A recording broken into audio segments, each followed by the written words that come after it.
Other, by acting on impulse. It might have done me good.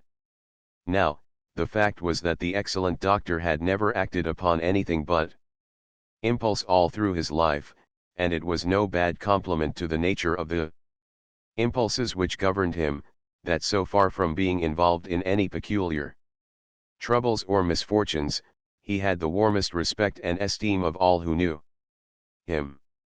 If the truth must be told, he was a little out of temper, for a minute or two, at being disappointed in procuring corroborative evidence of Oliver's story on the very first occasion on which he had a chance of obtaining any.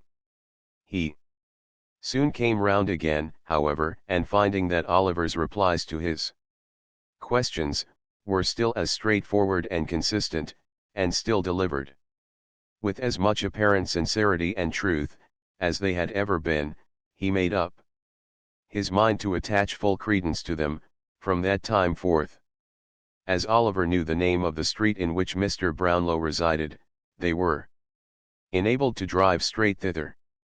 When the coach turned into it, his heart beat so violently, that he could scarcely draw his breath. "Now, my boy, which house is it?" inquired Mr. Loshburn. That, replied Oliver, pointing eagerly out of the window. "The White House. Oh! Make haste. Pray make haste. I feel as if I should die, it makes me tremble so." "Come, come," said the good doctor, patting him on the shoulder. "You will see them directly, and they will be overjoyed to find you safe and well." "Oh! I hope so," cried Oliver. "They were so good to me, so very, very good to me." The coach rolled on. It stopped. No, that was the wrong house, the next door. It went on a few paces, and stopped again. Oliver looked up at the windows, with tears of happy expectation coursing down his face. Alas! The White House was empty, and there was a bill in the window. "To let." "Knock at the next door," cried Mr. Loshburn, taking Oliver's arm in his. "What has become of Mr. Brownlow, who used to live in the adjoining house, do you know?" The servant did not know, but would go and inquire. She presently returned, and said, that Mr. Brownlow had sold off his goods, and gone to the West Indies 6 weeks before. Oliver clasped his hands, and sank feebly backward. "Has his housekeeper gone too?" inquired Mr. Loshburn, after a moment's pause. "Yes, sir," replied the servant. The old gentleman, the housekeeper, and a gentleman who was a friend of Mr. Brownlow's, all went together. "Then turn towards home again," said Mr. Loshburn to the driver, "and don't stop to bait the horses, till you get out of this confounded London." "The bookstall keeper, sir," said Oliver. "I know the way there." "See him?" "Pray, sir, do see him." "My poor boy, this is disappointment enough for one day," said the doctor. "Quite enough for both of us. If we go to the bookstall keeper's, we shall certainly find that he is dead, or has set his house on fire, or run away. No.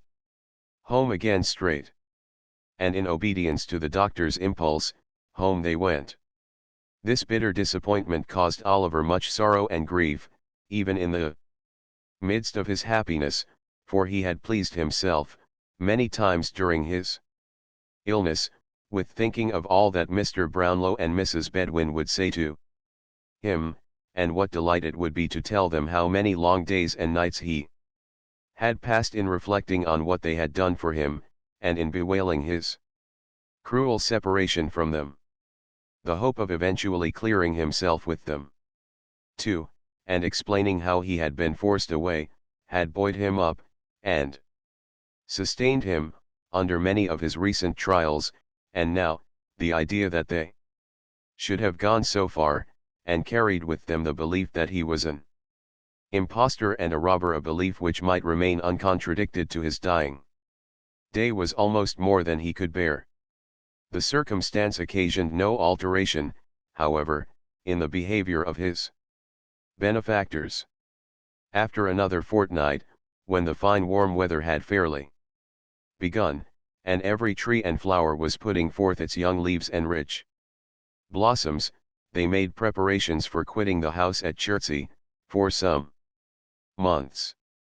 Sending the plate, which had so excited Fagin's cupidity, to the bankers, and leaving Giles and another servant in care of the house, they departed to a cottage at some distance in the country, and took Oliver with them. Who can describe the pleasure and delight, the peace of mind and soft tranquility, the sickly boy felt in the balmy air, and among the green hills and rich woods, of an inland village? Who can tell how scenes of peace and quietude sink into the minds of pain-worn dwellers in close and noisy places, and carry their own freshness deep into their jaded hearts? Men who have lived in crowded, pent-up streets, through lives of toil, and who have never wished for change, men, to whom custom has indeed been second nature, and who have come almost to love each brick and stone that formed the narrow boundaries of their daily walks, even they, with the hand of death upon them, have been known to yearn at last for one short glimpse of nature's face, and, carried far from the scenes of their old pains and pleasures, have seemed to pass at once into a new state of being, crawling forth, from day to day, to some green sunny spot. They have had such memories wakened up within them by the sight of the sky, and hill and plain, and glistening water, that a foretaste of heaven itself has soothed their quick decline, and they have sunk into their tombs, as peacefully as the sun whose setting they watched from their lonely chamber window but a few hours before, faded from their dim and feeble sight. The memories which peaceful country scenes call up, are not of this world, nor of its thoughts and hopes. Their gentle influence may teach us how to weave fresh garlands for the graves of those we loved, may purify our thoughts, and bear down before it old enmity and hatred, but beneath all this, there lingers, in the least reflective mind, a vague and half-formed consciousness of having held such feelings long before, in some remote and distant time, which calls up solemn thoughts of distant times to come, and bends down pride and worldliness beneath it. It was a lovely spot to which they repaired. Oliver, whose days had been spent among squalid crowds, and in the midst of noise and brawling, seemed to enter on a new existence there. The rose and honeysuckle clung to the cottage walls. The ivy crept round the trunks of the trees, and the garden flowers perfumed the air with delicious odors. Hard by, was a little churchyard, not crowded with tall unsightly gravestones, but full of humble mounds, covered with fresh turf and moss, beneath which, the old people of the village lay at rest. Oliver often wandered here, and, thinking of the wretched grave in which his mother lay, would sometimes sit him down and sob unseen, but, when he raised his eyes to the deep sky overhead, he would cease to think of her as lying in the ground, and would weep for her, sadly, but without pain. It was a happy time. The days were peaceful and serene, the nights brought with them neither fear nor care, no languishing in a wretched prison, or associating with wretched men, nothing but pleasant and happy thoughts. Every morning he went to a white-headed old gentleman, who lived near the little church, who taught him to read better, and to write, and who spoke so kindly, and took such pains, that Oliver could never try enough to please him. Then, he would walk with Mrs. Maylie and Rose, and hear them talk of books, or perhaps sit near them, in some shady place, and listen whilst the young lady read, which he could have done, until it grew too dark to see the letters. Then, he had his own lesson for the next day to prepare, and at this, he would work hard, in a little room which looked into the garden, till evening came slowly on, when the ladies would walk out again, and he with them, listening with such pleasure to all they said, and so happy if they wanted a flower that he could climb to reach, or had forgotten anything he could run to fetch, that he could never be quick enough about it. When it became quite dark, and they returned home, the young lady would sit down to the piano, and play some pleasant air, or sing, in a low and gentle voice, some old song which it pleased her aunt to hear. There would be no candles lighted at such times as these, and Oliver would sit by one of the windows, listening to the sweet music, in a perfect rapture. And when Sunday came, how differently the day was spent, from any way in which he had ever spent it yet. And how happily too, like all the other days in that most happy time. There was the little church, in the morning, with the green leaves fluttering at the windows, the birds singing without, and the sweet-smelling air stealing in at the low porch, and filling the homely building with its fragrance. The poor people were so neat and clean, and knelt so reverently in prayer, that it seemed a pleasure, not a tedious duty, their assembling there together, and though the singing might be rude, it was real, and sounded more musical, to Oliver's ears at least, than any he had ever heard in church before. Then, there were the walks as usual, and many calls at the clean houses of the labouring men, and at night, Oliver read a chapter or two from the Bible, which he had been studying all the week, and in the performance of which duty he felt more proud and pleased, than if he had been the clergyman himself. In the morning, Oliver would be afoot by 6 o'clock, roaming the fields, and plundering the hedges, far and wide, for nosegays of wild flowers, with which he would return laden, home, and which it took great care and consideration to arrange, to the best advantage, for the embellishment of the breakfast table. There was fresh groundsel, too, for Miss Maylie's birds, with which Oliver, who had been studying the subject under the able tuition of the village clerk, would decorate the cages, in the most approved taste.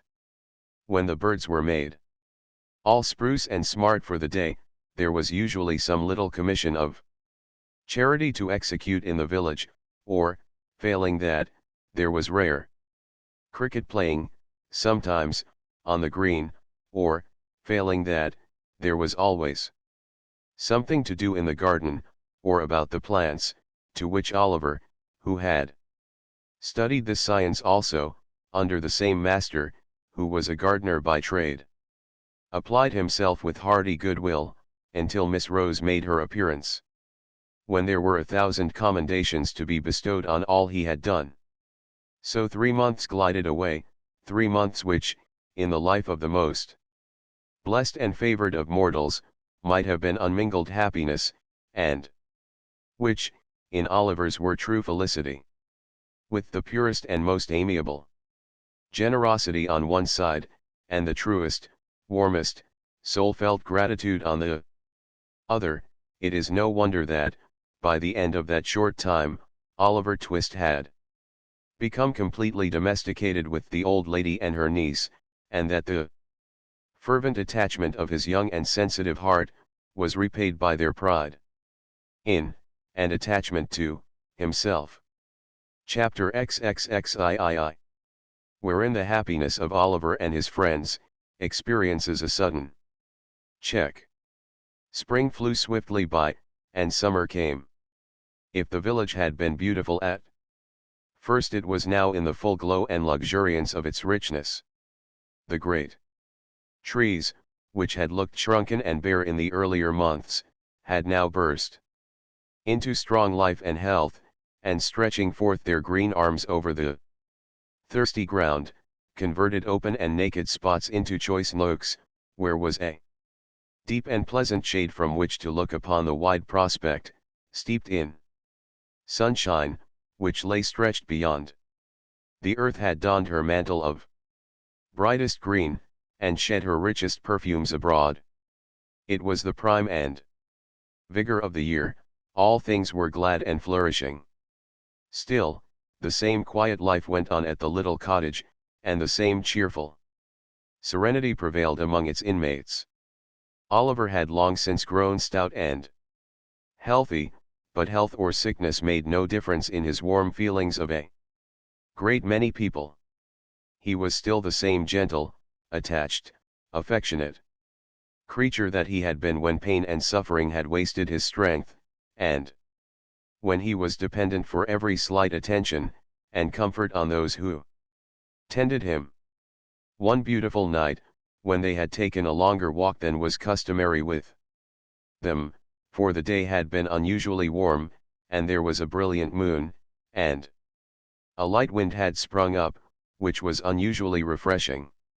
Rose had been in high spirits, too, and they had walked on, in merry conversation, until they had far exceeded their ordinary bounds. Mrs. Maylie being fatigued, they returned more slowly home. The young lady, merely throwing off her simple bonnet, sat down to the piano as usual. After running abstractedly over the keys for a few minutes, she fell into a low and very solemn air, and as she played it, they heard a sound as if she were weeping. "Rose, my dear," said the elder lady. Rose made no reply, but played a little quicker, as though the words had roused her from some painful thoughts. "Rose, my love," cried Mrs. Maylie, rising hastily, and bending over her. "What is this? In tears? My dear child, what distresses you?" "Nothing, aunt, nothing," replied the young lady. "I don't know what it is, I can't describe it, but I feel—" "Not ill, my love," interposed Mrs. Maylie. "No, no." "Oh, not ill," replied Rose, shuddering as though some deadly chillness were passing over her. While she spoke, "I shall be better presently. Close the window, pray." Oliver hastened to comply with her request.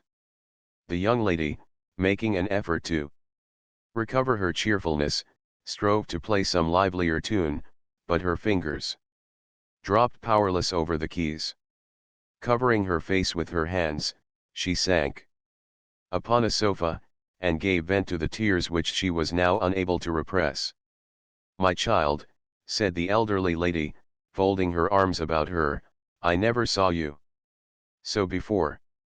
"I would not alarm you if I could avoid it," rejoined Rose, "but indeed I have tried very hard, and cannot help this.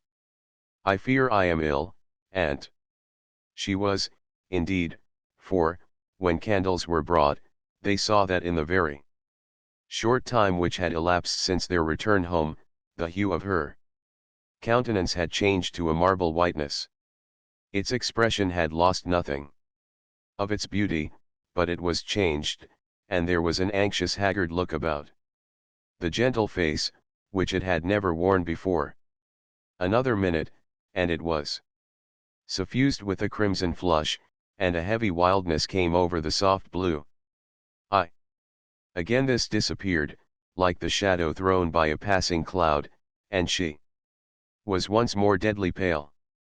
Oliver, who watched the old lady anxiously, observed that she was alarmed by these appearances, and so in truth was he, but seeing that she affected to make light of them, he endeavored to do the same, and they so far succeeded that when Rose was persuaded by her aunt to retire for the night, she was in better spirits, and appeared even in better health, assuring them that she felt certain she should rise in the morning, quite well. "I hope," said Oliver, when Mrs. Maylie returned, "that nothing is the matter?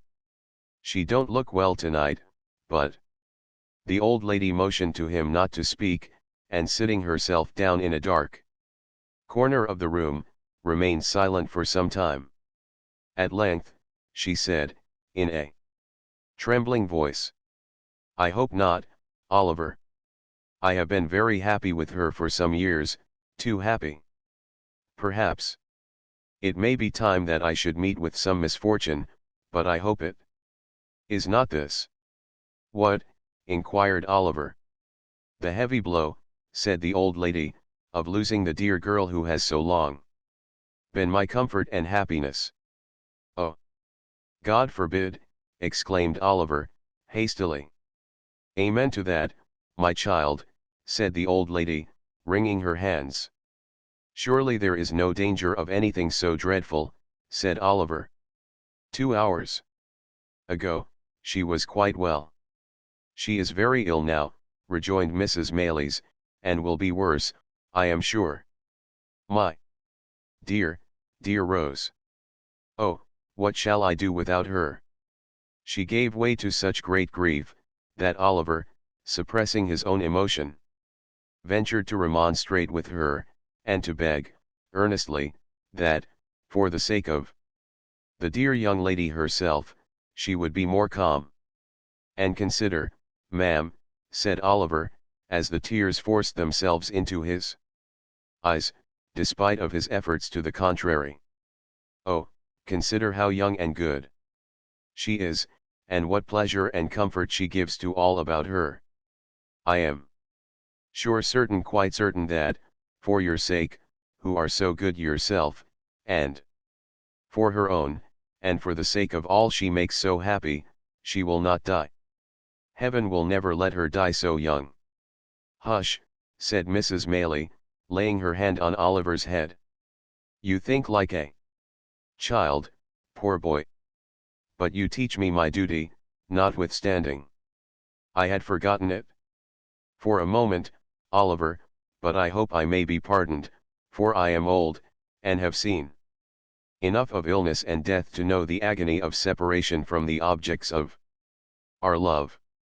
I have seen enough, too, to know that it is not always the youngest and best who are spared to those that love them, but this should give us comfort in our sorrow, for heaven is just, and such things teach us impressively, that there is a brighter world than this, and that the passage to it is speedy. God's will be done. I love her, and he knows how well. Oliver was surprised to see that as Mrs. Maylie said these words, she checked her lamentations as though by one effort, and drawing herself up as she spoke, became composed and firm. He was still more astonished to find that this firmness lasted, and that, under all the care and watching which ensued, Mrs. Maylie was ever ready and collected, performing all the duties which had devolved upon her, steadily, and, to all external appearances, even cheerfully. But he was young, and did not know what strong minds are capable of, under trying circumstances. How should he, when their possessors so seldom know themselves? An anxious night ensued. When morning came, Mrs. Maylie's predictions were but too well verified. Rose was in the first stage of a high and dangerous fever. We must be active, Oliver, and not give way to useless grief, said Mrs. Maylie, laying her finger on her lip, as she looked steadily into his face. This letter must be sent, with all possible expedition, to Mr. Loshburn. It must be carried to the market town, which is not more than 4 miles off, by the footpath across the field, and thence dispatched, by an express on horseback, straight to Chertsey. The people at the inn will undertake to do this, and I can trust to you to see it done, I know. Oliver could make no reply, but looked his anxiety to be gone at once. Here is another letter, said Mrs. Maylie, pausing to reflect, but whether to send it now, or wait until I see how Rose goes on, I scarcely know. I would not forward it, unless I feared the worst. Is it for Chertsey, too, ma'am? Inquired Oliver, impatient to execute his commission, and holding out his trembling hand for the letter.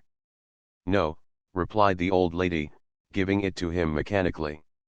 Oliver glanced at it, and saw that it was directed to Harry Maylie, Esquire, at some great lord's house in the country, where, he could not make out. "Shall it go, ma'am?" asked Oliver, looking up, impatiently. "I think not," replied Mrs. Maylie, taking it back. "I will wait until tomorrow." With these words, she gave Oliver her purse, and he started off, without more delay, at the greatest speed he could muster. Swiftly he ran across the fields, and down the little lanes which sometimes divided them, now almost hidden by the high corn on either side, and now emerging on an open field, where the mowers and haymakers were busy at their work, nor did he stop once, save now and then, for a few seconds, to recover breath, until he came, in a great heat, and covered with dust, on the little market-place of the market-town. Here he paused, and looked about for the inn. There were a white bank, and a red brewery, and a yellow town hall, and in one corner there was a large house, with all the wood about it painted green, before which was the sign of the George. To this he hastened, as soon as it caught his eye. He spoke to a postboy who was dozing under the gateway, and who, after hearing what he wanted, referred him to the ostler, who after hearing all he had to say, again, referred him to the landlord, who was a tall gentleman in a blue neckcloth, a white hat, drab breeches and boots with tops to match, leaning against a pump by the stable door, picking his teeth with a silver toothpick. This gentleman walked with much deliberation into the bar to make out the bill, which took a long time making out, and after it was ready, and paid, a horse had to be saddled, and a man to be dressed, which took up 10 good minutes more. Meanwhile Oliver was in such a desperate state of impatience and anxiety, that he felt as if he could have jumped upon the horse himself, and galloped away, full tear, to the next stage. At length, all was ready, and the little parcel having been handed up, with many injunctions and entreaties for its speedy delivery, the man set spurs to his horse, and rattling over the uneven paving of the market-place, was out of the town, and galloping along the turnpike road, in a couple of minutes. As it was something to feel certain that assistance was sent for, and that no time had been lost, Oliver hurried up the inn-yard, with a somewhat lighter heart. He was turning out of the gateway when he accidentally stumbled against a tall man wrapped in a cloak, who was at that moment coming out of the inn door. "Ha!" cried the man, fixing his eyes on Oliver, and suddenly recoiling. "What the devil's this?" "I beg your pardon, sir," said Oliver, "I was in a great hurry to get home, and didn't see you were coming." "Death," muttered the man to himself, glaring at the boy with his large dark eyes. "Who would have thought it? Grind him to ashes. He'd start up from a stone coffin, to come in my way." "I am sorry," stammered Oliver, confused by the strange man's wild look. "I hope I have not hurt you." "Rot you," murmured the man, in a horrible passion, between his clenched teeth. "If I had only had the courage to say the word, I might have been free of you. In a night. Curses on your head, and black death on your heart, you imp. What are you doing here?" The man shook his fist, as he uttered these words incoherently. He advanced towards Oliver, as if with the intention of aiming a blow at him, but fell violently on the ground, writhing and foaming, in a fit. Oliver gazed, for a moment, at the struggles of the madman, for such he supposed him to be, and then darted into the house for help. Having seen him safely carried into the hotel, he turned his face homewards, running as fast as he could, to make up for lost time, and recalling with a great deal of Astonishment and some fear, the extraordinary behavior of the person from whom he had just parted. The circumstance did not dwell in his recollection long, however, for when he reached the cottage, there was enough to occupy his mind, and to drive all considerations of self completely from his memory. Rose Maylie had rapidly grown worse. Before midnight she was delirious. A medical practitioner, who resided on the spot, was in constant attendance upon her, and after first seeing the patient, he had taken Mrs. Maylie aside, and pronounced her disorder to be one of a most alarming nature. In fact, he said, it would be little short of a miracle, if she recovered. How often did Oliver start from his bed that night, and stealing out, with noiseless footstep, to the staircase, listen for the slightest sound from the sick chamber. How often did a tremble shake his frame, and cold drops of terror start upon his brow, when a sudden trampling of feet caused him to fear that something too dreadful to think of had even then occurred.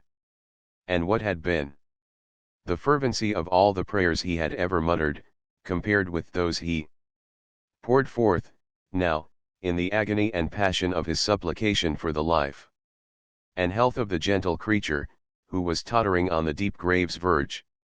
Oh! The suspense, the fearful, acute suspense, of standing idly by while the life of one we dearly love, is trembling in the balance. Oh! The racking thoughts that crowd upon the mind, and make the heart beat violently, and the breath come thick, by the force of the images they conjure up before it, the desperate anxiety to be doing something to relieve the pain, or lessen the danger, which we have no power to alleviate, the sinking of soul and spirit, which the sad remembrance of our helplessness produces, what tortures can equal these?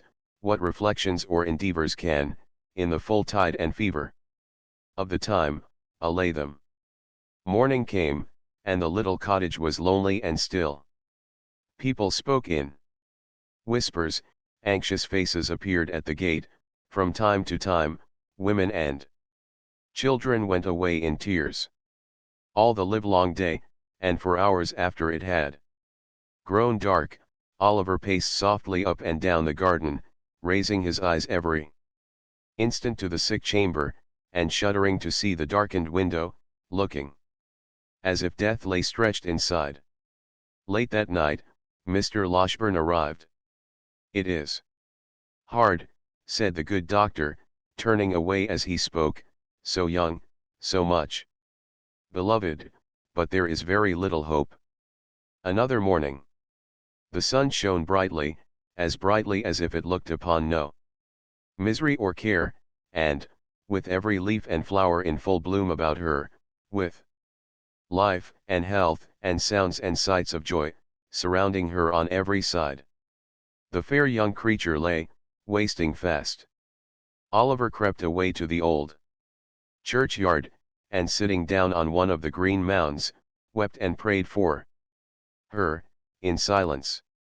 There was such peace and beauty in the scene, so much of brightness and mirth in the sunny landscape, such blithesome music in the songs of the summer birds, such freedom in the rapid flight of the rook, careering overhead, so much of life and joyousness in all, that, when the boy raised his aching eyes, and looked about, the thought instinctively occurred to him, that this was not a time for death, that Rose could surely never die when humbler things were all so glad and gay, that graves were for cold and cheerless winter, not for sunlight and fragrance. He almost thought that shrouds were for the old and shrunken, and that they never wrapped the young and graceful form in their ghastly folds. A knell from the church bell broke harshly on these youthful thoughts. Another. Again. It was tolling for the funeral service. A group of humble mourners entered the gate, wearing white favors, for the corpse was young. They stood uncovered by a grave, and there was a mother once among the weeping train. But the sun shone brightly, and the birds sang on. Oliver turned homeward, thinking on the many kindnesses he had received from the young lady, and wishing that the time could come again, that he might never cease showing her how grateful and attached he was. He had no cause for self-reproach on the score of neglect, or want of thought, for he had been devoted to her service, and yet 100 little occasions rose up before him, on which he fancied he might have been more zealous, and more earnest, and wished he had been. We need be careful how we deal with those about us, when every death carries to some small circle of survivors, thoughts of so much omitted, and so little done, of so many things forgotten, and so many more which might have been repaired. There is no remorse so deep as that which is unavailing. If we would be spared its tortures, let us remember this, in time. When he reached home, Mrs. Maylie was sitting in the little parlor. Oliver's heart sank at sight of her, for she had never left the bedside of her niece. And he trembled to think what change could have driven her away. He learnt that she had fallen into a deep sleep, from which she would waken, either to recovery and life, or to bid them farewell, and die. They sat, listening, and afraid to speak, for hours. The untasted meal was removed, with looks which showed that their thoughts were elsewhere. They watched the sun as he sank lower and lower, and, at length, cast over sky and earth those brilliant hues which herald his departure. Their quick ears caught the sound of an approaching footstep. They both involuntarily darted to the door, as Mr. Loshburn entered. "What of Rose?" cried the old lady. "Tell me at once. I can bear it, anything but suspense. Oh, tell me. In the name of heaven." "You must compose yourself," said the doctor, supporting her. "Be calm, my dear. Ma'am, pray. Let me go, in God's name. My dear child. She is dead. She is dying." "No," cried the doctor, passionately. "As he is good and merciful, she will live to bless us all, for years to come." The lady fell upon her knees, and tried to fold her hands together, but the energy which had supported her so long, fled up to heaven with her first thanksgiving, and she sank into the friendly arms which were extended to receive her. Chapter 30 contains some introductory particulars relative to a young gentleman who now arrives upon the scene, and a new adventure which happened to Oliver. It was almost too much happiness to bear. Oliver felt stunned and stupefied by the unexpected intelligence. He could not weep, or speak, or rest. He had scarcely the power of understanding anything that had passed, until, after a long ramble in the quiet evening air, a burst of tears came to his relief, and he seemed to awaken, all at once, to a full sense of the joyful change that had occurred, and the almost insupportable load of anguish which had been taken from his breast. The night was fast closing in, when he returned homeward, laden with flowers, which he had culled, with peculiar care, for the adornment of the sick chamber. As he walked briskly along the road, he heard behind him the noise of some vehicle, approaching at a furious pace. Looking round, he saw that it was a post-chaise, driven at great speed, and as the horses were galloping, and the road was narrow, he stood leaning against a gate until it should have passed him. As it dashed on, Oliver caught a glimpse of a man in a white nightcap, whose face seemed familiar to him, although his view was so brief that he could not identify the person. In another second or two, the nightcap was thrust out of the chaise window, and a stentorian voice bellowed to the driver to stop, which he did, as soon as he could pull up his horses. Then, The nightcap once again appeared, and the same voice called Oliver by his name. "Here," cried the voice. "Oliver, what's the news?" "Miss Rose." "Master Oliver." "Is it you, Giles?" cried Oliver, running up to the chaise door.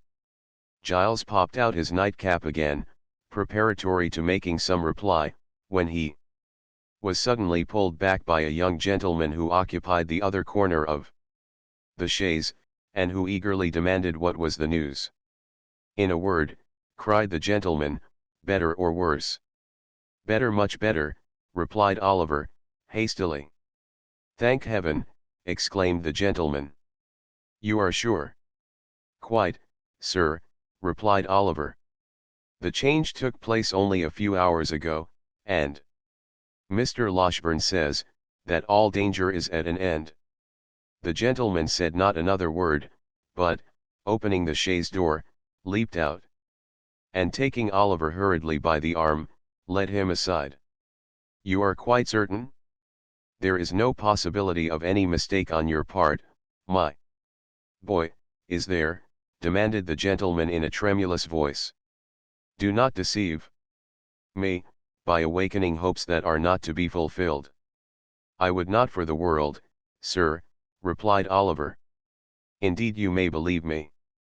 Mr. Loshburn's words were, that she would live to bless us all for many years to come. I heard him say so." The tears stood in Oliver's eyes as he recalled the scene which was the beginning of so much happiness, and the gentleman turned his face away, and remained silent, for some minutes.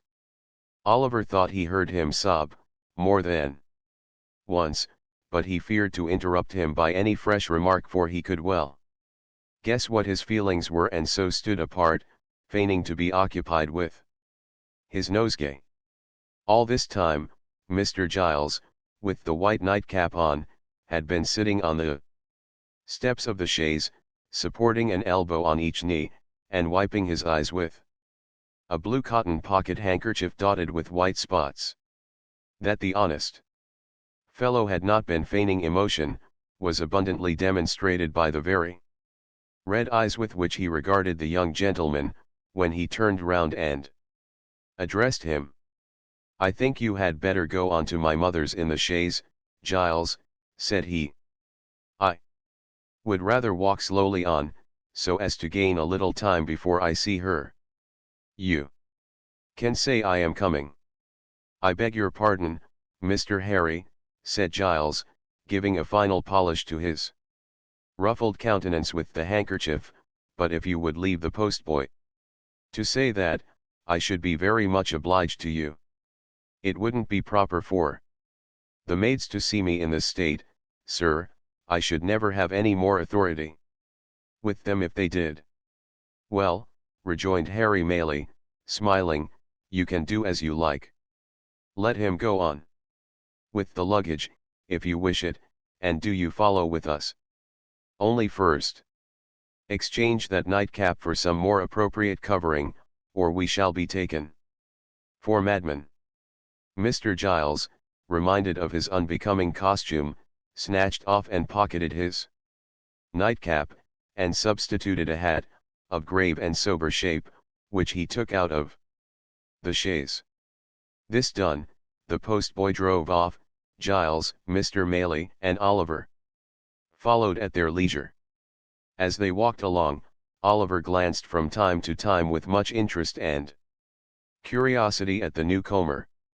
He seemed about 25 years of age, and was of the middle height.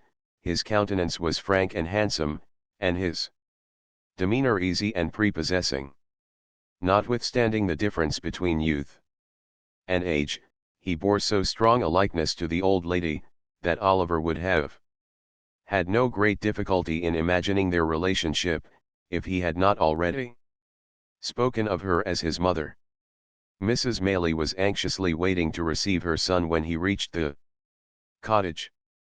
The meeting did not take place without great emotion on both sides. "Mother," whispered the young man, "why did you not write before?" "I did," replied Mrs. Maylie, "but, on reflection, I determined to keep back the letter until I had heard Mr. Loshburn's opinion. But why, said the young man, why run the chance of that occurring which so nearly happened? If Rose had, I cannot utter that word now, if this illness had terminated differently, how could you ever have forgiven yourself?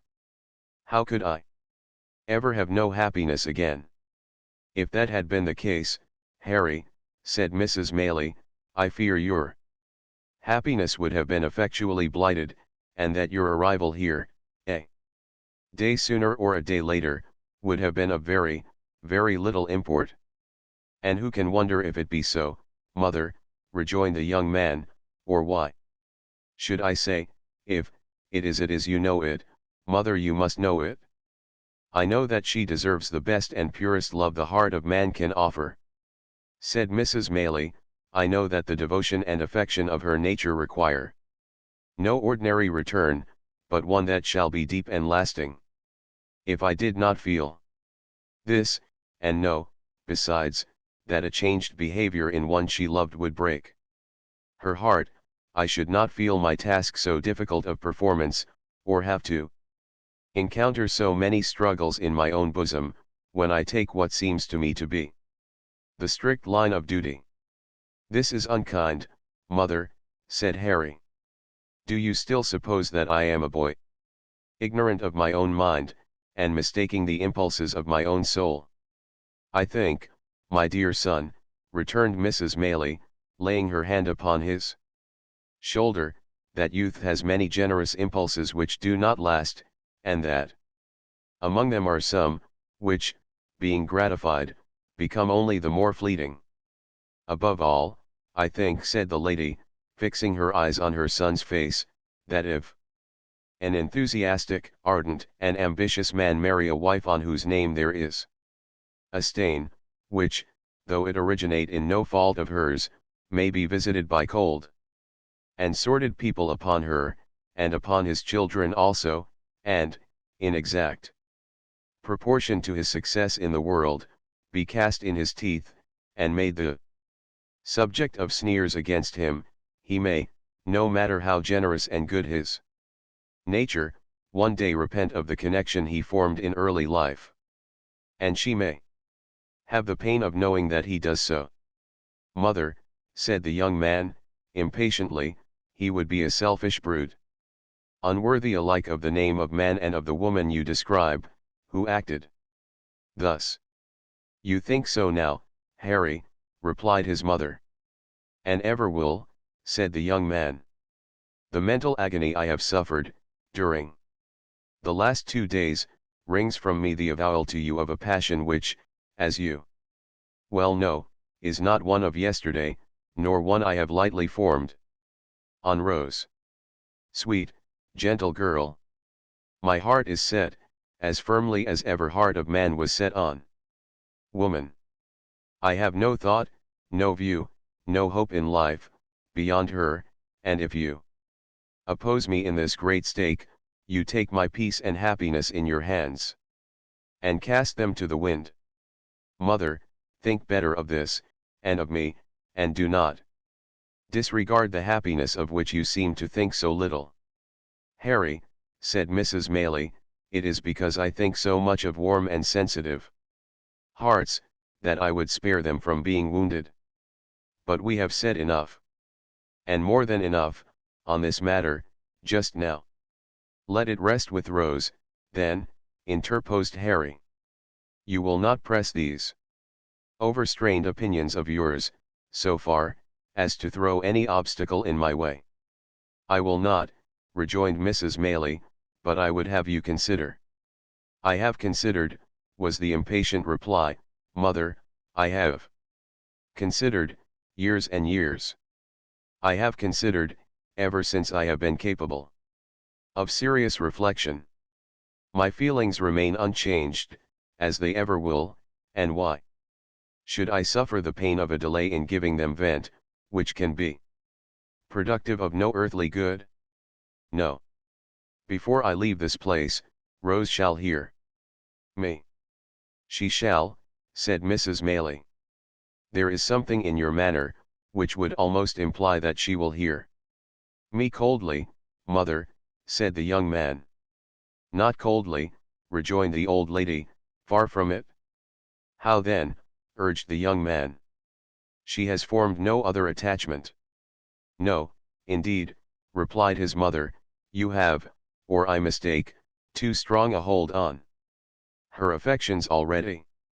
What I would say, resumed the old lady, stopping her son as he was about to speak, is this. Before you stake your all on this chance, before you suffer yourself to be carried to the highest point of hope, reflect for a few moments, my dear child, on Rosa's history, and consider what effect the knowledge of her doubtful birth may have on her decision, devoted as she is to us, with all the intensity of her noble mind, and with that perfect sacrifice of self which, in all matters, great or trifling, has always been her characteristic. What do you mean? That I leave you to discover, replied Mrs. Maylie. I must go back to her. God bless you. I shall see you again tonight, said the young man, eagerly. By and by, replied the lady, when I leave Rose. You will tell her I am here, said Harry. Of course, replied Mrs. Maylie. And say how anxious I have been, and how much I have suffered, and how I long to see her. You will not refuse to do this, mother. No, said the old lady, I will tell her all. And pressing her son's hand affectionately, she hastened from the room. Mr. Loshburn and Oliver had remained at another end of the apartment while this hurried conversation was proceeding. The former now held out his hand to Harry Maylie, and hearty salutations were exchanged between them. The doctor then communicated, in reply to multifarious questions from his young friend, a precise account of his patient's situation, which was quite as consolatory and full of promise, as Oliver's statement had encouraged him to hope, and to the whole of which, Mr. Giles, who affected to be busy about the luggage, listened with greedy ears. Have you shot anything particular, lately, Giles? Inquired the doctor, when he had concluded. Nothing particular, sir, replied Mr. Giles, coloring up to the eyes. Nor catching any thieves, nor identifying any housebreakers, said the doctor. None at all, sir, replied Mr. Giles, with much gravity. Well, said the doctor, I am sorry to hear it, because you do that sort of thing admirably. Pray, how is Brittles? The boy is very well, sir, said Mr. Giles, recovering his usual tone of patronage, and sends his respectful duty, sir. That's well, said the doctor. Seeing you here, reminds me, Mr. Giles, that on the day before that on which I was called away so hurriedly, I executed, at the request of your good mistress, a small commission in your favor. Just step into this corner a moment, will you? Mr. Giles walked into the corner with much importance, and some wonder, and was honored with a short whispering conference with the doctor, on the termination of which, he made a great many bows, and retired with steps of unusual stateliness. The subject matter of this conference was not disclosed in the parlor, but the kitchen was speedily enlightened concerning it, for Mr. Giles walked straight thither, and having called for a mug of ale, announced, with an air of majesty, which was highly effective, that it had pleased his mistress, in consideration of his gallant behavior on the occasion of that attempted robbery, to deposit, in the local savings bank, the sum of £25, for his sole use and benefit. At this, the two women servants lifted up their hands and eyes, and supposed that Mr. Giles, pulling out his shirt frill, replied, no, no, and that if they observed that he was at all haughty to his inferiors, he would thank them to tell him so. And then he made a great many other remarks, no less illustrative of his humility, which were received with equal favor and applause, and were, withal, as original and as much to the purpose, as the remarks of great men commonly are. Above stairs, the remainder of the evening passed cheerfully away, for the doctor was in high spirits, and however fatigued or thoughtful Harry Maylie might have been at first, he was not proof against the worthy gentleman's good humor, which displayed itself in a great variety of sallies and professional recollections, and an abundance of small jokes, which struck Oliver as being the drollest things he had ever heard, and caused him to laugh proportionately, to the evident satisfaction of the doctor, who laughed immoderately at himself, and made Harry laugh almost as heartily, by the very force of sympathy. So, they were as pleasant a party as, under the circumstances, they could well have been, and it was late before they retired, with light and thankful hearts, to take that rest of which, after the doubt and suspense they had recently undergone, they stood much in need. Oliver rose next morning, in better heart, and went about his usual occupations, with more hope and pleasure than he had known for many days. The birds were once more hung out, to sing, in their old places, and the sweetest wild flowers that could be found, were once more gathered to gladden Rose with their beauty. The melancholy which had seemed to the sad eyes of the anxious boy to hang, for days past, over every object, beautiful as all were, was dispelled by magic. The dew seemed to sparkle more brightly on the green leaves, the air to rustle among them with a sweeter music, and the sky itself to look more blue and bright. Such is the influence which the condition of our own thoughts exercise, even over the appearance of external objects. Men who look on nature, and their fellow men, and cry that all is dark and gloomy, are in the right, but the somber colors are reflections from their own jaundiced eyes and hearts. The real hues are delicate, and need a clearer vision. It is worthy of remark, and Oliver did not fail to note it at the time, that his morning expeditions were no longer made alone. Harry Maylie, after the very first morning when he met Oliver coming laden home, was seized with such a passion for flowers, and displayed such a taste in their arrangement, as left his young companion far behind. If Oliver were behindhand in these respects, he knew where the best were to be found, and morning after morning they scoured the country together, and brought home the fairest that blossomed. The window of the young lady's chamber was opened now, for she loved to feel the rich summer air stream in, and revive her with its freshness, but there always stood in water, just inside the lattice, one particular little bunch, which was made up with great care, every morning.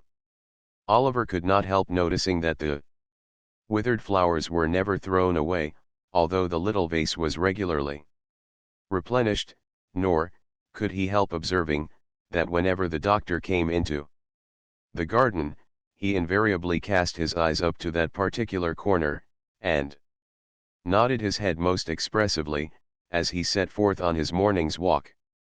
Pending these observations, the days were flying by, and Rose was rapidly recovering.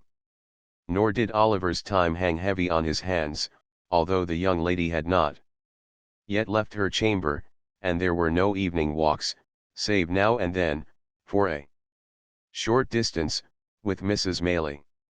He applied himself, with redoubled assiduity, to the instructions of the white-headed old gentleman, and laboured so hard that his quick progress surprised even himself.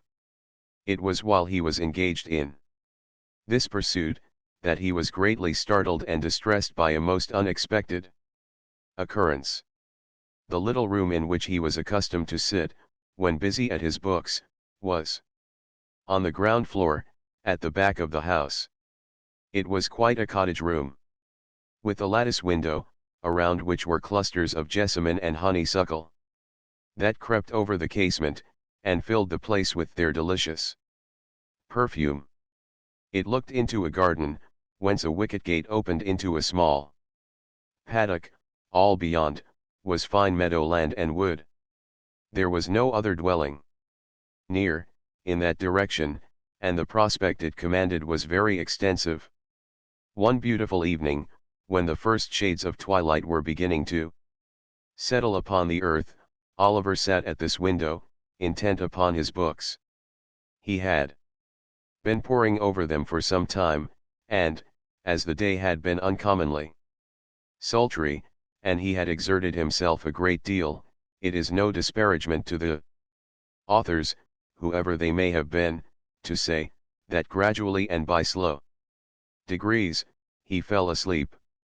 There is a kind of sleep that steals upon us sometimes, which, while it holds the body prisoner, does not free the mind from a sense of things about it, and enable it to ramble at its pleasure. So far as an overpowering heaviness, a prostration of strength, and an utter inability to control our thoughts or power of motion, can be called sleep, this is it, and yet, we have a consciousness of all that is going on about us, and, if we dream at such a time, words which are really spoken, or sounds which really exist at the moment, accommodate themselves with surprising readiness to our visions, until reality and imagination become so strangely blended that it is afterwards almost matter of impossibility to separate the two. Nor is this the most striking phenomenon incidental to such a state. It is an undoubted fact, that, although our senses of touch and sight be for the time dead, yet our sleeping thoughts, and the visionary scenes that pass before us, will be influenced and materially influenced, by the mere silent presence of some external object, which may not have been near us when we closed our eyes, and of whose vicinity we have had no waking consciousness. Oliver knew, perfectly well, that he was in his own little room, that his books were lying on the table before him, that the sweet air was stirring among the creeping plants outside. And yet he was asleep. Suddenly, the scene changed. The air became close and confined, and he thought, with a glow of terror, that he was in the Jew's house again. There sat the hideous old man, in his accustomed corner, pointing at him, and whispering to another man, with his face averted, who sat beside him. "Hush, my dear," he thought he heard the Jew say, "it is he, sure enough. Come away." "He," the other man seemed to answer, "could I mistake him, think you? If a crowd of ghosts were to put themselves into his exact shape, and he stood amongst them, there is something that would tell me how to point him out. If you buried him 50 feet deep, and took me across his grave, I fancy I should know, if there wasn't a mark above it, that he lay buried there." The man seemed to say this, with such dreadful hatred, that Oliver awoke with the fear, and started up. Good heaven!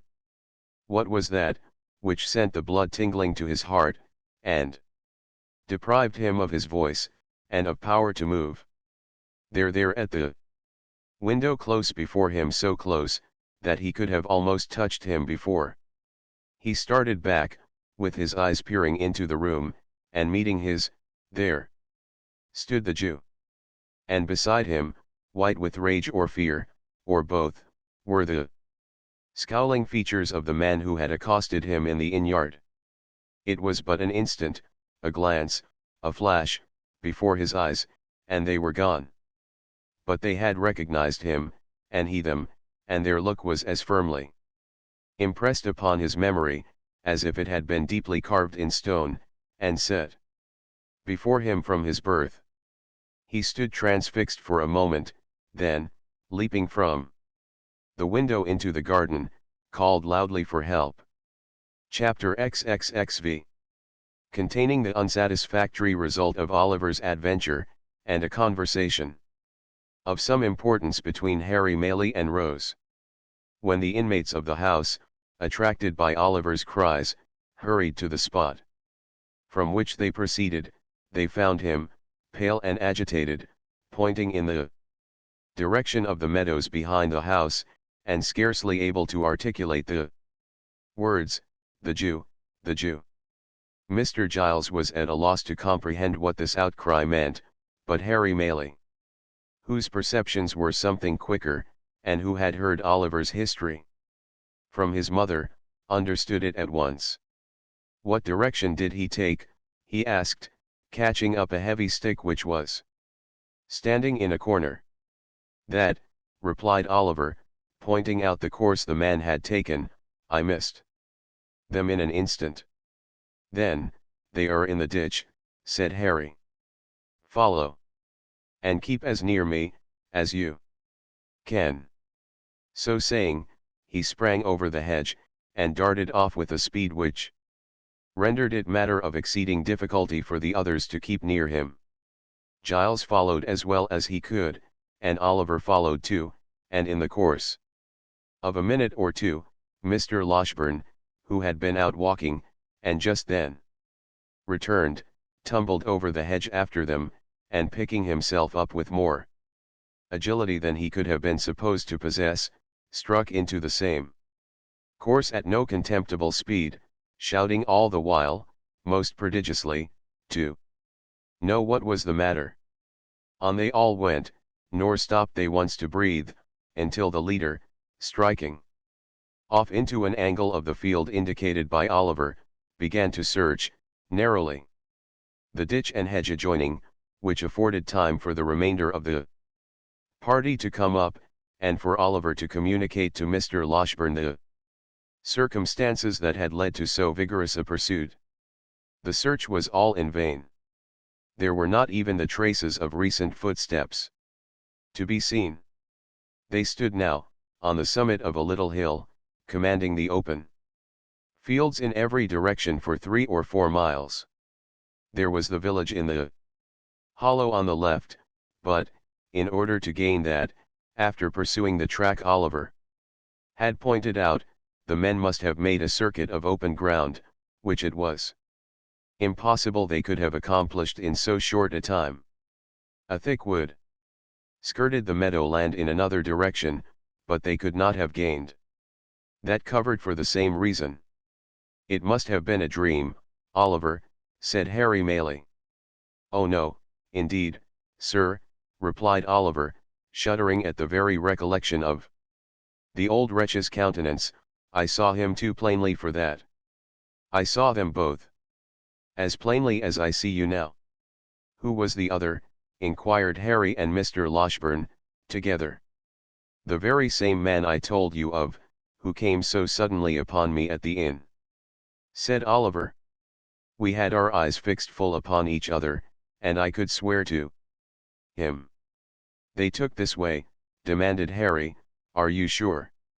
"As I am that the men were at the window," replied Oliver, pointing down, as he spoke, to the hedge which divided the cottage garden from the meadow. The tall man leaped over just there, and the Jew, running a few paces to the right, crept through that gap.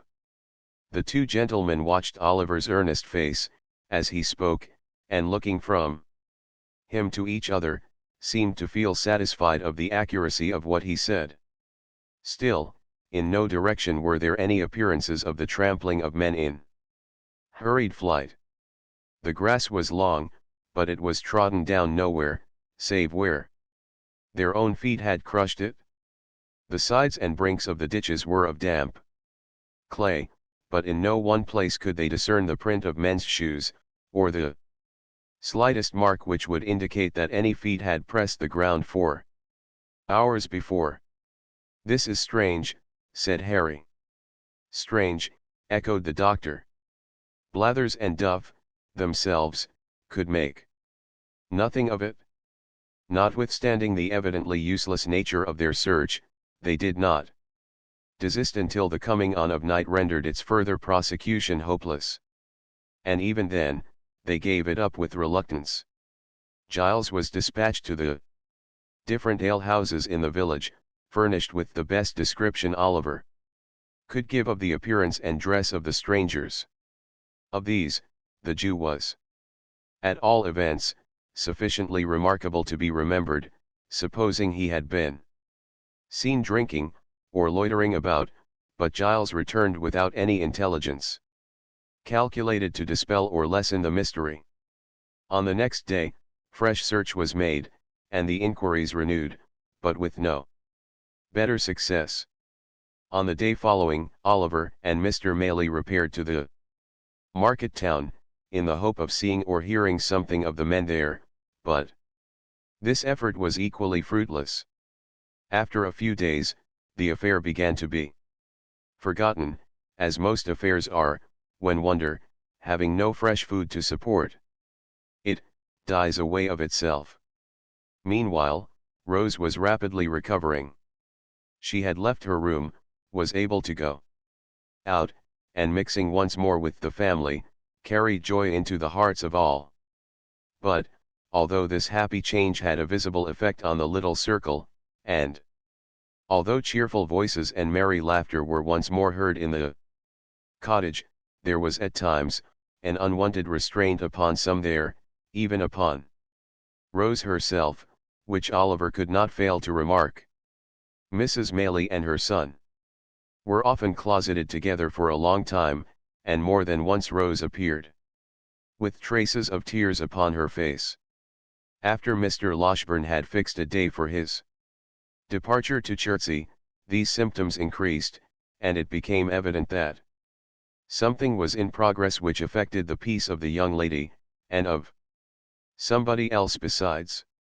At length, one morning, when Rose was alone in the breakfast parlour, Harry Maylie entered, and, with some hesitation, begged permission to speak with her for a few moments. A very few will suffice, Rose," said the young man, drawing his chair towards her. "What I shall have to say, has already presented itself to your mind. The most cherished hopes of my heart are not unknown to you, though from my lips you have not heard them stated." Rose had been very pale from the moment of his entrance, but that might have been the effect of her recent illness.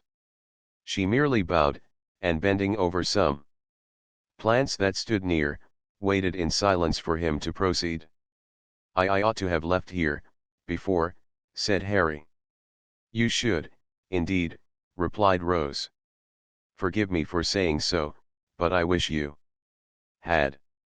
I was brought here, by the most dreadful and agonizing of all apprehensions," said the young man, "the fear of losing the one dear being on whom my every wish and hope are fixed. You had been dying, trembling between earth and heaven. We know that when the young, the beautiful, and good, are visited with sickness, their pure spirits insensibly turn towards their bright home of lasting rest. We know, heaven help us, that the best and fairest of our kind too often fade in blooming." There were tears in the eyes of the gentle girl, as these words were spoken. And when one fell upon the flower over which she bent, and glistened brightly in its cup, making it more beautiful, it seemed as though the outpouring of her fresh young heart claimed kindred naturally with the loveliest things in nature. "A creature," continued the young man, passionately, "a creature as fair and innocent of guile as one of God's own angels, fluttered between life and death. Oh! Who could hope, when the distant world to which she was akin, half opened to her view, that she would return to the sorrow and calamity of this? Rose, Rose, to know that you were passing away like some soft shadow, which a light from above casts upon the earth, to have no hope that you would be spared to those who linger here, hardly to know a reason why you should be, to feel that you belong to that bright sphere whither so many of the fairest and the best have winged their early flight, and yet to pray, amid all these consolations. That you might be restored to those who loved you, these were distractions almost too great to bear. They were mine, by day and night, and with them, came such a rushing torrent of fears and apprehensions and selfish regrets, lest you should die, and never know how devotedly I loved you, as almost bore down sense and reason in its course. You recovered day by day, and almost hour by hour, some drop of health came back, and mingling with the spent and feeble stream of life which circulated languidly within you, swelled it again to a high and rushing tide. I have watched you change almost from death to life, with eyes that turned blind with their eagerness and deep affection. Do not tell me that you wish I had lost this, for it has softened my heart to all mankind. I did not mean that, said Rose, weeping. I only wish you had left here, that you might have turned to high and noble pursuits again, to pursuits well worthy of you. There is no pursuit more worthy of me, more worthy of the highest nature that exists, than the struggle to win such a heart as yours, said the young man, taking her hand. Rose, my own dear Rose. For years I have loved you, hoping to win my way to fame, and then come proudly home and tell you it had been pursued only for you to share, thinking, in my daydreams, how I would remind you, in that happy moment, of the many silent tokens I had given of a boy's attachment, and claim your hand, as in redemption of some old mute contract that had been sealed between us. That time has not arrived, but here, with not fame won, and no young vision realized, I offer you the heart so long your own, and stake my all upon the words with which you greet the offer. Your behavior has ever been kind and noble, said Rose, mastering the emotions by which she was agitated. As you believe that I am not insensible or ungrateful, so hear my answer. It is, that I may endeavor to deserve you, it is, dear Rose. It is, replied Rose, that you must endeavor to forget me, not as your old and dearly attached companion, for that would wound me deeply, but, as the object of your love. Look into the world, think how many hearts you would be proud to gain, are there. Confide some other passion to me, if you will, I will be the truest, warmest, and most faithful friend you have. There was a pause, during which, Rose, who had covered her face with one hand, gave free vent to her tears. Harry still retained the other. And your reasons, Rose, he said, at length, in a low voice, your reasons for this decision. You have a right to know them, rejoined Rose. You can say nothing to alter my resolution. It is a duty that I must perform. I owe it, alike to others, and to myself. To yourself. Yes, Harry. I owe it to myself, that I, a friendless, portionless, girl, with a blight upon my name, should not give your friends reason to suspect that I had sordidly yielded to your first passion, and fastened myself, a clog, on all your hopes and projects. I owe it to you and yours, to prevent you from opposing, in the warmth of your generous nature, this great obstacle to your progress in the world. If your inclinations chime with your sense of duty, Harry began. They do not, replied Rose, coloring deeply. Then you return my love, said Harry. Say but that, dear Rose, say but that. And soften the bitterness of this hard disappointment. If I could have done so, without doing heavy wrong to him I loved, rejoined Rose, I could have received this declaration very differently, said Harry. Do not conceal that from me, at least, Rose. I could, said Rose. Stay, she added, disengaging her hand, why should we prolong this painful interview. Most painful to me, and yet productive of lasting happiness, notwithstanding, for it will be happiness to know that I once held the high place in your regard which I now occupy, and every triumph you achieve in life will animate me with new fortitude and firmness. Farewell, Harry. As we have met today, we meet no more, but in other relations than those in which this conversation have placed us, we may be long and happily entwined, and may every blessing that the prayers of a true and earnest heart can call down from the source of all truth and sincerity, cheer and prosper you. Another word, Rose, said Harry. Your reason in your own words. From your own lips, let me hear it. The prospect before you, answered Rose, firmly, is a brilliant one. All the honors to which great talents and powerful connections can help men in public life, are in store for you. But those connections are proud, and I will neither mingle with such as may hold in scorn the mother who gave me life, nor bring disgrace or failure on the son of her who has so well supplied that mother's place.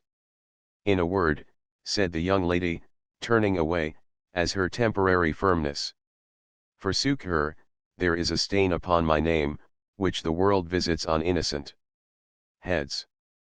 I will carry it into no blood but my own, and the reproach shall rest alone on me. One word more, Rose. Dearest Rose. One more, cried Harry, throwing himself before her. If I had been less fortunate, the world would call it if some obscure and peaceful life had been my destiny. If I had been poor, sick, helpless, would you have turned from me then? Or has my probable advancement to riches and honor given this scruple birth? Do not press me to reply, answered Rose. The question does not arise, and never will. It is unfair, almost unkind, to urge it. If your answer be what I almost dare to hope it is, retorted Harry, it will shed a gleam of happiness upon my lonely way, and light the path before me. It is not an idle thing to do so much, by the utterance of a few brief words, for one who loves you beyond all else. Oh, Rose, in the name of my ardent and enduring attachment, in the name of all I have suffered for you, and all you doom me to undergo, answer me this one question. Then, if your lot had been differently cast, rejoined Rose, if you had been even a little, but not so far, above me, if I could have been a help and comfort to you in any humble scene of peace and retirement, and not a blot and drawback in ambitious and distinguished crowds, I should have been spared this trial. I have every reason to be happy, very happy, now, but then, Harry, I own I should have been happier. Busy recollections of old hopes, cherished as a girl, long ago, crowded into the mind of Rose, while making this avowal, but they brought tears with them, as old hopes will when they come back withered, and they relieved her. I cannot help this weakness, and it makes my purpose stronger, said Rose, extending her hand. I must leave you now, indeed. I ask one promise, said Harry. Once, and only once more, say within a year. But it may be much sooner. I may speak to you again on this subject, for the last time. Not to press me to alter my right determination, replied Rose, with a melancholy smile, it will be useless. No, said Harry, to hear you repeat it, if you will finally repeat it. I will lay at your feet, whatever of station of fortune I may possess, and if you still adhere to your present resolution, will not seek, by word or act, to change it, then let it be so, rejoined Rose, it is but one pang the more, and by that time I may be enabled to bear it better. She extended her hand again. But the young man caught her to his bosom, and imprinting one kiss on her beautiful forehead, hurried from the room. Chapter 30 is a very short one, and may appear of no great importance in its place, but it should be read notwithstanding, as a sequel to the last, and a key to one that will follow when its time arrives. And so you are resolved to be my traveling companion this morning, eh? Said the doctor, as Harry Maylie joined him and Oliver at the breakfast table. Why? You are not in the same mind or intention 2 hours together. You will tell me a different tale one of these days, said Harry, colouring. Without any perceptible reason. I hope I may have good cause to do so, replied Mr. Loshburn, though I confess I don't think I shall. But yesterday morning you had made up your mind, in a great hurry, to stay here, and to accompany your mother, like a dutiful son, to the seaside. Before noon, you announce that you are going to do me the honor of accompanying me as far as I go, on your road to London. And at night, you urge me, with great mystery, to start before the ladies are stirring, the consequence of which is, that young Oliver here is pinned down to his breakfast, when he ought to be ranging the meadows after botanical phenomena of all kinds. Too bad, isn't it, Oliver? I should have been very sorry not to have been at home when you and Mr. Maylie went away, sir, rejoined Oliver. That's a fine fellow, said the doctor, you shall come and see me when you return. But, to speak seriously, Harry, has any communication from the great Nobbs produced this sudden anxiety on your part to be gone? The great Nobbs, replied Harry, under which designation, I presume, you include my most stately uncle, have not communicated with me at all, since I have been here, nor, at this time of the year, is it likely that anything would occur to render necessary my immediate attendance among them. Well, said the doctor, you are a queer fellow. But of course they will get you into Parliament at the election before Christmas, and these sudden shiftings and changes are no bad preparation for political life. There's something in that. Good training is always desirable, whether the race be for place, cup, or sweepstakes. Harry Maylie looked as if he could have followed up this short dialogue by one or two remarks that would have staggered the doctor not a little, but he contented himself with saying, we shall see, and pursued the subject no farther. The post-chaise drove up to the door shortly afterwards, and Giles coming in for the luggage, the good doctor bustled out, to see it packed. Oliver, said Harry Maylie, in a low voice, let me speak a word with you. Oliver walked into the window recess to which Mr. Maylie beckoned him, much surprised at the mixture of sadness and boisterous spirits, which his whole behavior displayed. You can write well now, said Harry, laying his hand upon his arm. I hope so, sir, replied Oliver. I shall not be at home again, perhaps for some time. I wish you would write to me, say once a fortnight, every alternate Monday, to the General Post Office in London. Will you? Oh, certainly, sir, I shall be proud to do it, exclaimed Oliver, greatly delighted with the commission. I should like to know how my mother and Miss Maylie are, said the young man, and you can fill up a sheet by telling me what walks you take, and what you talk about, and whether I mean seem happy and quite well. You understand me? Oh, quite, sir, quite, replied Oliver. I would rather you did not mention it to them, said Harry, hurrying over his words, because it might make my mother anxious to write to me oftener, and it is a trouble and worry to her. Let it be a secret between you and me, and mind, you tell me everything. I depend upon you. Oliver, quite elated and honored by a sense of his importance, faithfully promised to be secret and explicit in his communications. Mr. Maylie took leave of him, with many assurances of his regard and protection. The doctor was in the chaise. Giles, who, it had been arranged, should be left behind, held the door open in his hand, and the women servants were in the garden, looking on. Harry cast one slight glance at the latticed window, and jumped into the carriage. "Drive on," he cried, "hard, fast, full gallop. Nothing short of flying will keep pace with me, today." "Hullo," cried the doctor, letting down the front glass in a great hurry, and shouting to the postilion, "Something very short of flying will keep pace with me. Do you hear?" Jingling and clattering, till distance rendered its noise inaudible, and its rapid progress only perceptible to the eye, the vehicle wound its way along the road, almost hidden in a cloud of dust, now wholly disappearing, and now becoming visible again, as intervening objects, or the intricacies of the way permitted.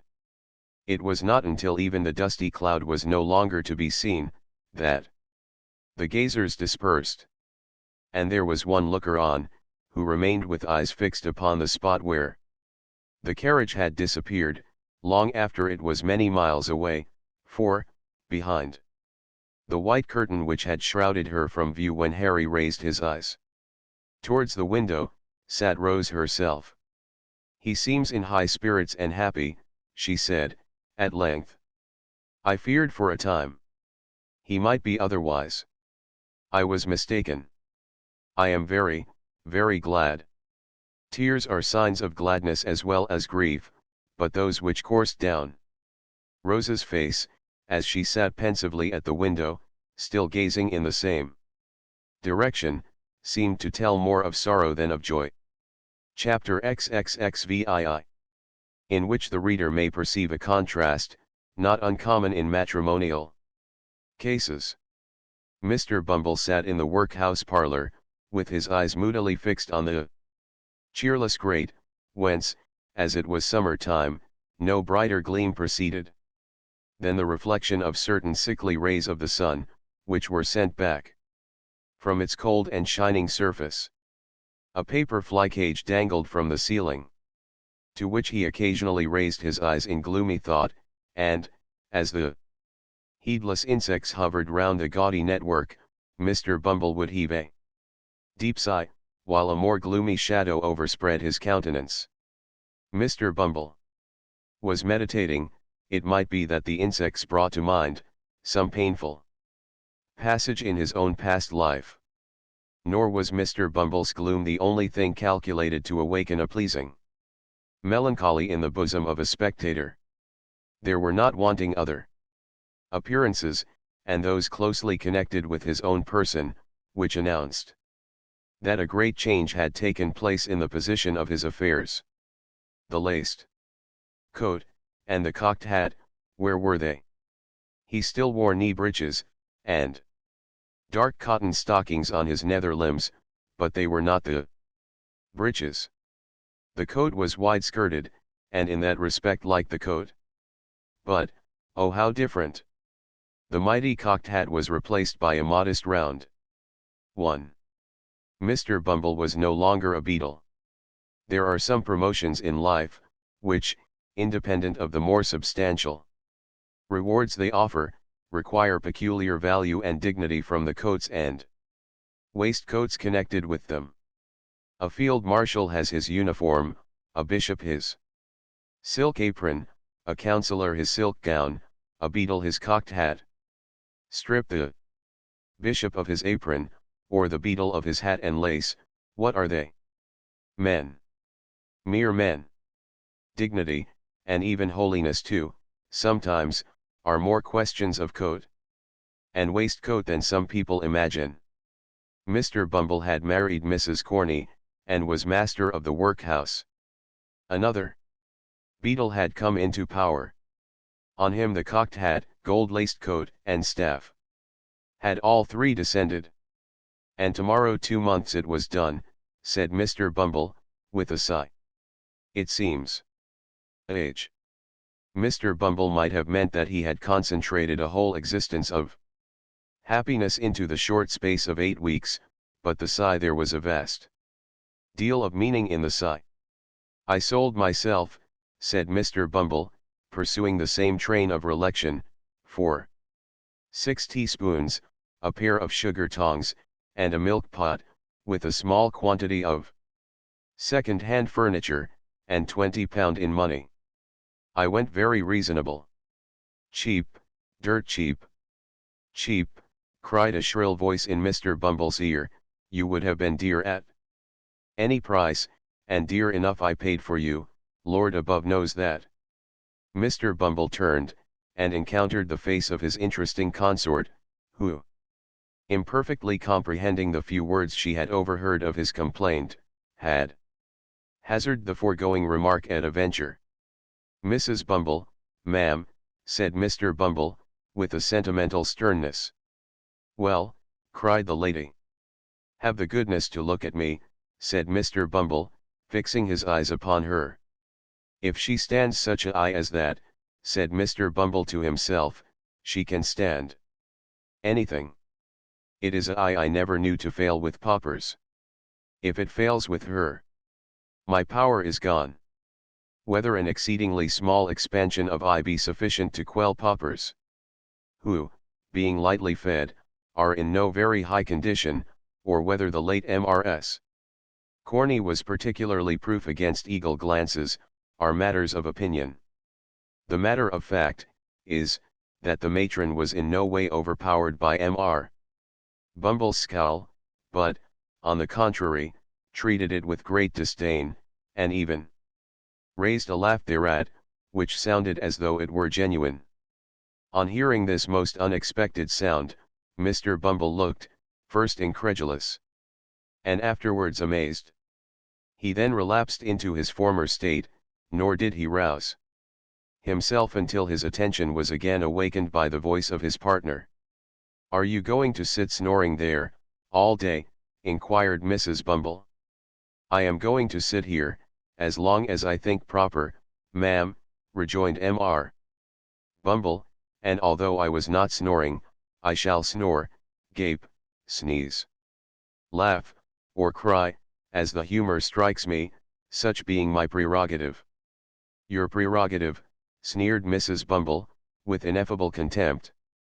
I said the word, ma'am, said Mr. Bumble. The prerogative of a man is to command. And what's the prerogative of a woman, in the name of goodness, cried the relict of Mr. Corney deceased.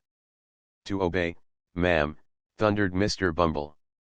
Your late unfortunate husband should have taught it you, and then, perhaps, he might have been alive now. I wish he was, poor man. Mrs. Bumble, seeing at a glance, that the decisive moment had now arrived, and that a blow struck for the mastership on one side or other, must necessarily be final and conclusive, no sooner heard this allusion to the dead and gone, than she dropped into a chair, and with a loud scream that Mr. Bumble was a hard-hearted brute, fell into a paroxysm of tears. But, tears were not the things to find their way to Mr. Bumble's soul. His heart was waterproof. Like washable beaver hats that improve with rain, his nerves were rendered stouter and more vigorous, by showers of tears, which, being tokens of weakness, and so far tacit admissions of his own power, pleased and exalted him. He eyed his good lady with looks of great satisfaction, and begged, in an encouraging manner, that she should cry her hardest, the exercise being looked upon, by the faculty, as strongly conducive to health. It opens the lungs, washes the countenance, exercises the eyes, and softens down the temper, said Mr. Bumble. So cry away.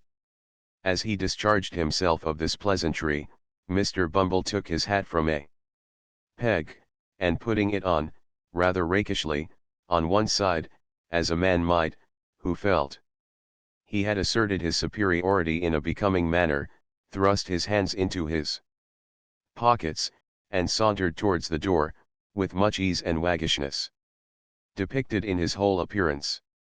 Now, Mrs. Corney that was, had tried the tears, because they were less troublesome than a manual assault, but, she was quite prepared to make trial of the latter mode of proceeding, as Mr. Bumble was not long in discovering. The first proof he experienced of the fact, was conveyed in a hollow sound, immediately succeeded by the sudden flying off of his hat to the opposite end of the room. This preliminary proceeding laying bare his head, the expert lady, clasping him tightly round the throat with one hand, inflicted a shower of blows, dealt with singular vigor and dexterity, upon it with the other. This done, she created a little variety by scratching his face, and tearing his hair, and, having, by this time, inflicted as much punishment as she deemed necessary for the offence, she pushed him over a chair, which was luckily well situated for the purpose, and defied him to talk about his prerogative again, if he dared. "Get up," said Mrs. Bumble, in a voice of command, "and take yourself away from here, unless you want me to do something desperate." Mr. Bumble rose with a very rueful countenance, wondering much what something desperate might be. Picking up his hat, he looked towards the door. "Are you going?" demanded Mrs. Bumble.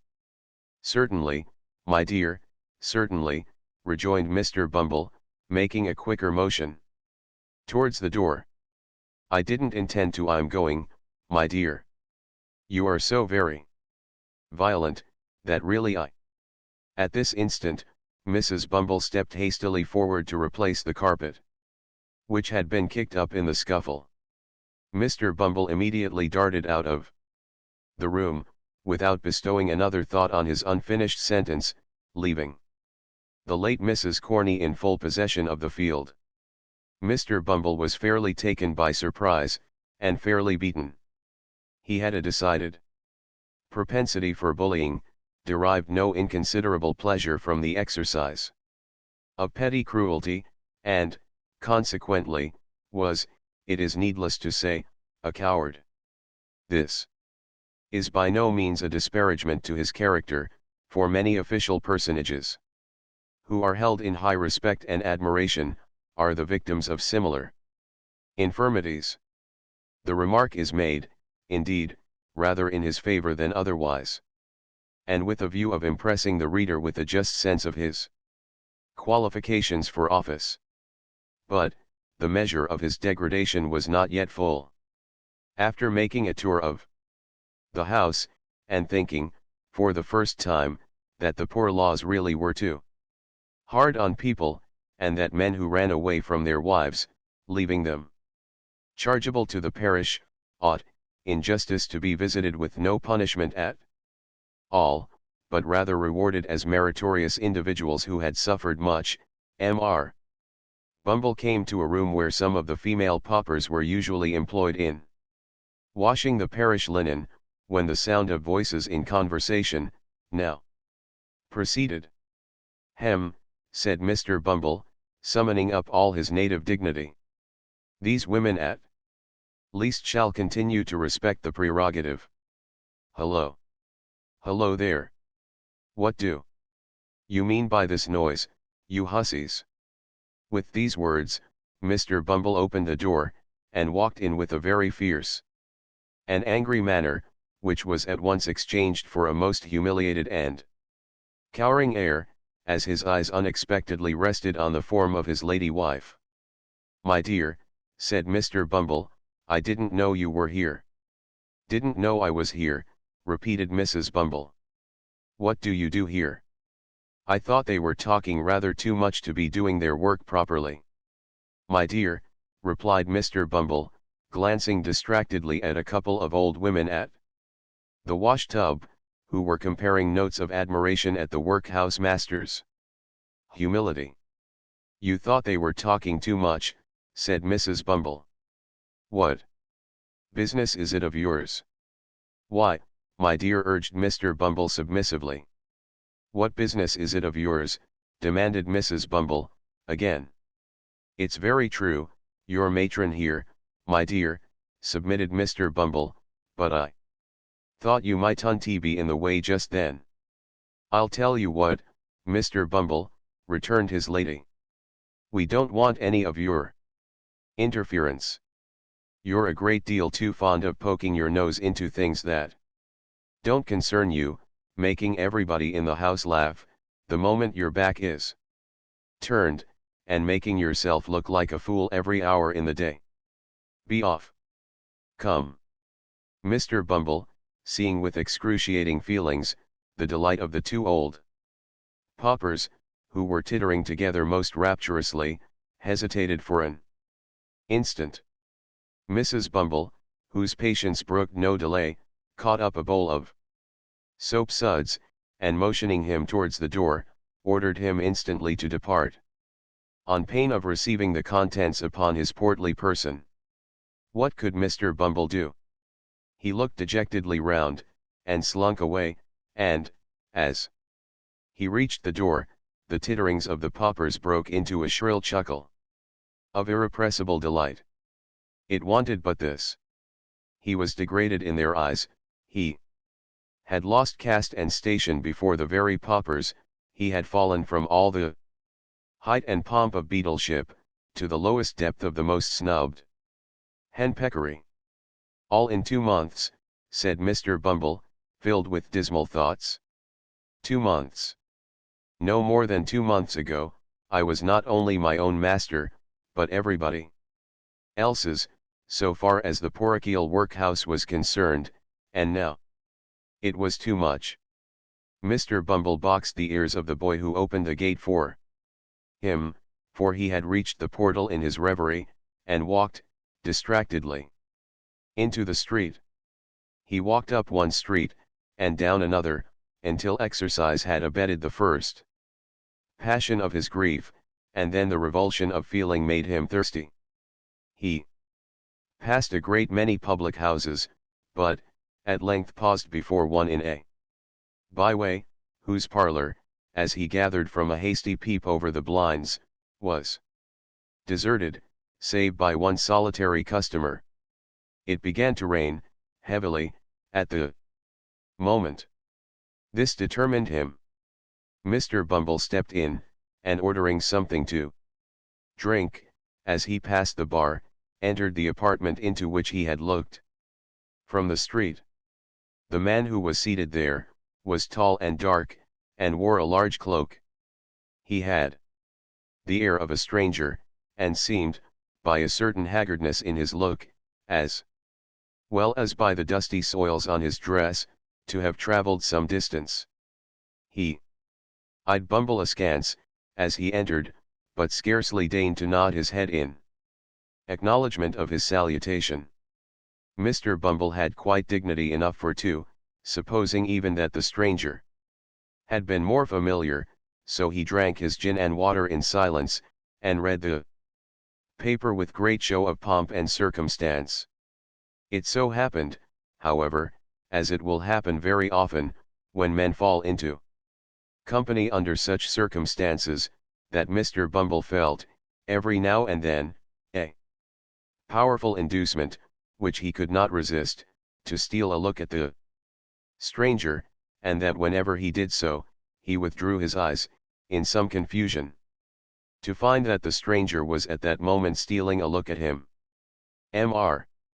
Bumble's awkwardness was enhanced by the very remarkable expression of the stranger's eye, which was keen and bright, but shadowed by a scowl of distrust and suspicion, unlike anything he had ever observed before, and repulsive to behold. When they had encountered each other's glance several times in this way, the stranger, in a harsh, deep voice, broke silence. "Were you looking for me," he said, "when you peered in at the window?" "Not that I am aware of, unless you're Mr. Here." Mr. Bumble stopped short, for he was curious to know the stranger's name, and thought in his impatience, he might supply the blank. "I see you were not," said the stranger, an expression of quiet sarcasm playing About his mouth, or you have known my name. You don't know it? I would recommend you not to ask for it. I meant no harm, young man, observed Mr. Bumble, majestically. And have done none, said the stranger. Another silence succeeded this short dialogue, which was again broken by the stranger. I have seen you before, I think, said he. You were differently dressed at that time, and I only passed you in the street, but I should know you again. You were beadle here, once, were you not? I was, said Mr. Bumble, in some surprise, parochial beadle. Just so, rejoined the other, nodding his head. It was in that character I saw you. What are you now? Master of the workhouse, rejoined Mr. Bumble, slowly and impressively, to check any undue familiarity the stranger might otherwise assume. Master of the workhouse, young man. You have the same eye to your own interest, that you always had, I doubt not. Resumed the stranger, looking keenly into Mr. Bumble's eyes, as he raised them, in astonishment at the question. Don't scruple to answer freely, man. I know you pretty well, you see. I suppose, a married man, replied Mr. Bumble, shading his eyes with his hand, and surveying the stranger, from head to foot, in evident perplexity, is not more averse to turning an honest penny when he can, than a single one. Parochial officers are not so well paid that they can afford to refuse any little extra fee, when it comes to them in a civil and proper manner. The stranger smiled, and nodded his head again, as much to say, he had not mistaken his man, then rang the bell. Fill this glass again, he said, handing Mr. Bumble's empty tumbler to the landlord. Let it be strong and hot. You like it so, I suppose. Not too strong, replied Mr. Bumble, with a delicate cough. You understand what that means, landlord, said the stranger, drily. The host smiled, disappeared, and shortly afterwards returned with a steaming jorum, of which, the first gulp brought the water into Mr. Bumble's eyes. Now listen to me, said the stranger, after closing the door and window. I came down to this place, today, to find you out, and, by one of those chances which the devil throws in the way of his friends sometimes, you walked into the very room I was sitting in, while you were uppermost in my mind. I want some information from you. I don't ask you to give it for nothing, slight as it is. Put up that, to begin with. As he spoke, he pushed a couple of sovereigns across the table to his companion, carefully, as though unwilling that the chinking of money should be heard without. When Mr. Bumble had scrupulously examined the coins, to see that they were genuine, and had put them up, with much satisfaction, in his waistcoat pocket, he went on. Carry your memory back, let me see, 12 years, last winter. It's a long time, said Mr. Bumble. Very good. I've done it. The scene, the workhouse. Good. And the time, night. Yes. And the place, the crazy hole, wherever it was, in which miserable drabs brought forth the life and health so often denied to themselves, gave birth to puling children for the parish to rear, and hid their shame, rot in the grave. The lying-in room, I suppose, said Mr. Bumble, not quite following the stranger's excited description. Yes, said the stranger. A boy was born there. A many boys, observed Mr. Bumble, shaking his head, despondingly. A murrain on the young devils, cried the stranger, I speak of one, a meek-looking, pale-faced boy, who was apprenticed down here, to a coffin-maker. I wish he had made his coffin, and screwed his body in it, and who afterwards ran away to London, as it was supposed. Why, you mean Oliver. Young Twist, said Mr. Bumble, I remember him, of course. There wasn't a obstinater young rascal. It's not of him I want to hear, I've heard enough of him, said the stranger, stopping Mr. Bumble in the outset of a tirade on the subject of poor Oliver's vices. It's of a woman, the hag that nursed his mother. Where is she? Where is she? Said Mr. Bumble, whom the gin and water had rendered facetious. It would be hard to tell. There's no midwifery there, whichever place she's gone to, so I suppose she's out of employment, anyway. What do you mean? Demanded the stranger, sternly. That she died last winter, rejoined Mr. Bumble. The man looked fixedly at him when he had given this information, and although he did not withdraw his eyes for some time afterwards, his gaze gradually became vacant and abstracted, and he seemed lost in thought. For some time, he appeared doubtful whether he ought to be relieved or disappointed by the intelligence, but at length he breathed more freely, and withdrawing his eyes, observed that it was no great matter. With that he rose, as if to depart. But Mr. Bumble was cunning enough, and he at once saw that an opportunity was opened, for the lucrative disposal of some secret in the possession of his better half. He well remembered the night of old Sally's death, which the occurrences of that day had given him good reason to recollect, as the occasion on which he had proposed to Mrs. Corney, and although that lady had never confided to him the disclosure of which she had been the solitary witness, he had heard enough to know that it related to something that had occurred in the old woman's attendance, as workhouse nurse, upon the young mother of Oliver Twist. Hastily calling this circumstance to mind, he informed the stranger, with an air of mystery, that one woman had been closeted with the old harridan shortly before she died, and that she could, as he had reason to believe, throw some light on the subject of his inquiry. How can I find her? Said the stranger, thrown off his guard, and plainly showing that all his fears, whatever they were aroused afresh by the intelligence. Only through me, rejoined Mr. Bumble. When? Cried the stranger, hastily. Tomorrow, rejoined Bumble. At 9 in the evening, said the stranger, producing a scrap of paper, and writing down upon it, an obscure address by the waterside, in characters that betrayed his agitation. At 9 in the evening, bring her to me there. I needn't tell you to be secret. It's your interest. With these words, he led the way to the door, after stopping to pay for the liquor that had been drunk. Shortly remarking that their roads were different, he departed, without more ceremony than an emphatic repetition of the hour of appointment for the following night.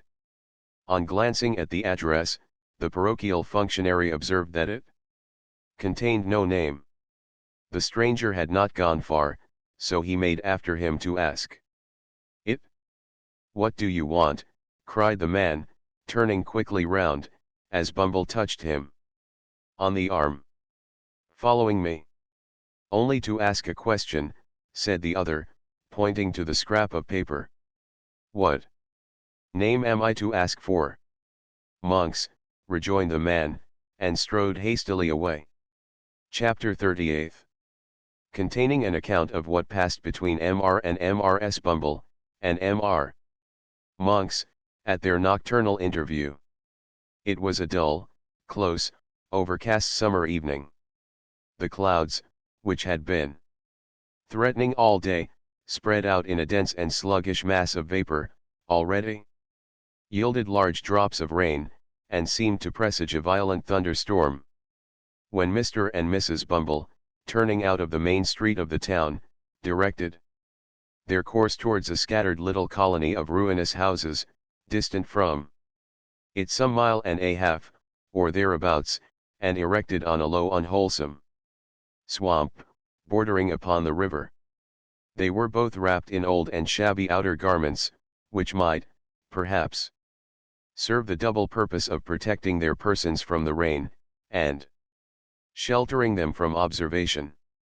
The husband carried a lantern, from which, however, no light yet shone, and trudged on, a few paces in front, as though the way being dirty to give his wife the benefit of treading in his heavy footprints. They went on, in profound silence, every now and then. Mr. Bumble relaxed his pace, and turned his head as if to make sure that his helpmate was following. Then, discovering that she was close at his heels, he mended his rate of walking, and proceeded, at a considerable increase of speed, towards their place of destination.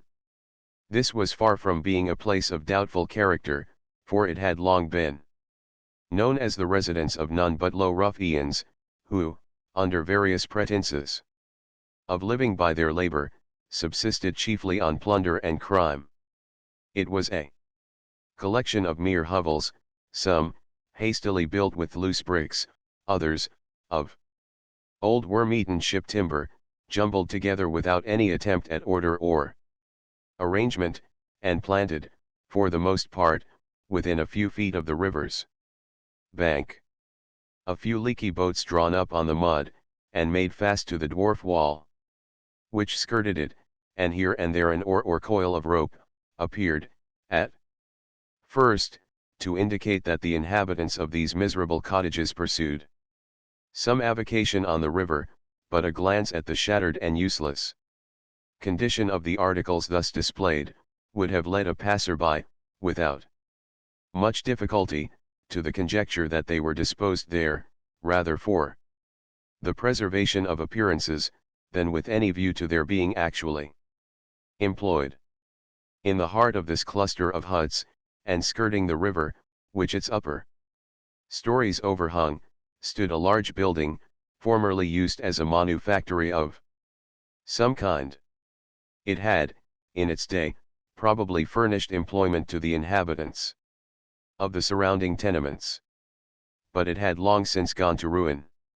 The rat, the worm, and the action of the damp, had weakened and rotted the piles on which it stood, and a considerable portion of the building had already sunk down into the water, while the remainder, tottering and bending over the dark stream, seemed to wait a favorable opportunity of following its old companion, and involving itself in the same fate. It was before this ruinous building that the worthy couple paused, as the first peal of distant thunder reverberated in the air, and the rain commenced pouring violently down. "The place should be somewhere here," said Bumble, consulting a scrap of paper he held in his hand.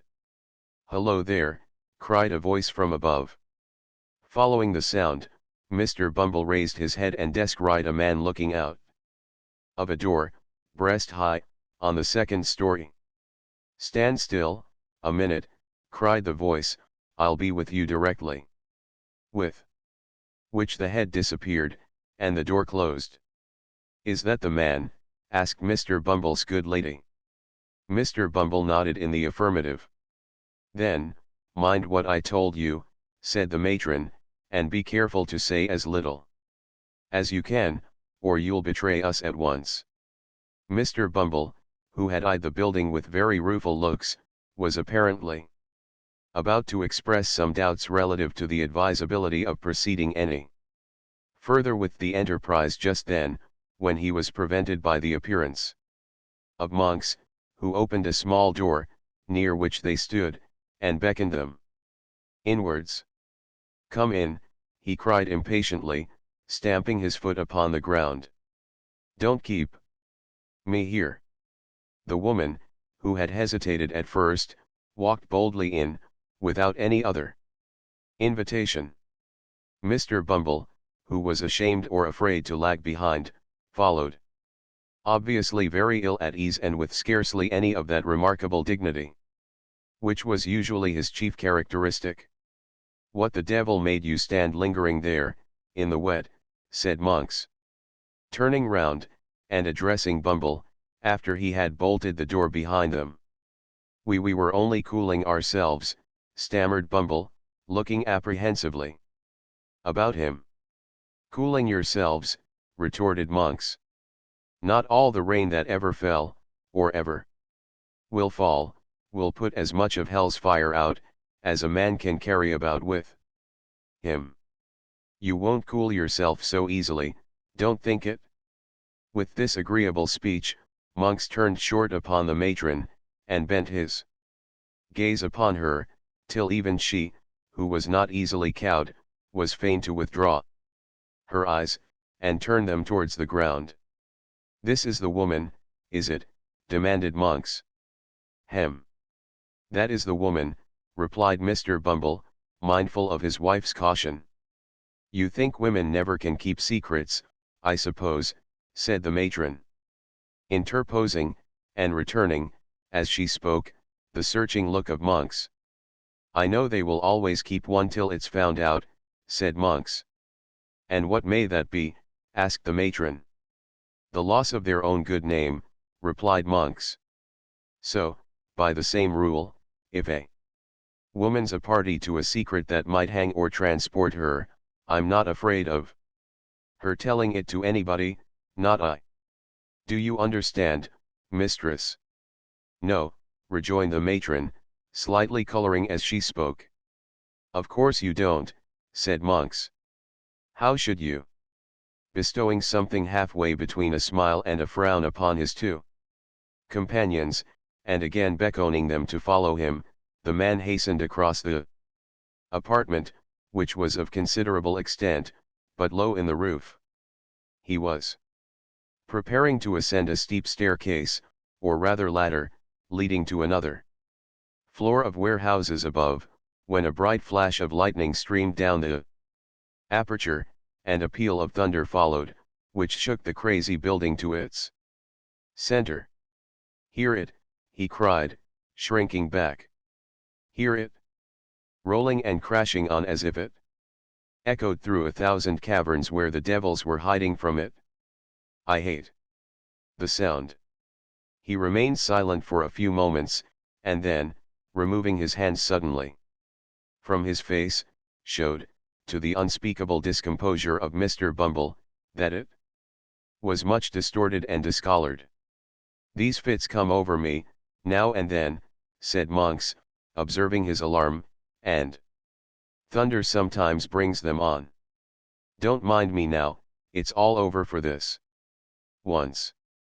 Thus speaking, he led the way up the ladder, and hastily closing the window shutter of the room into which it led, lowered a lantern which hung at the end of a rope and pulley passed through one of the heavy beams in the ceiling, and which cast a dim light upon an old table and 3 chairs that were placed beneath it.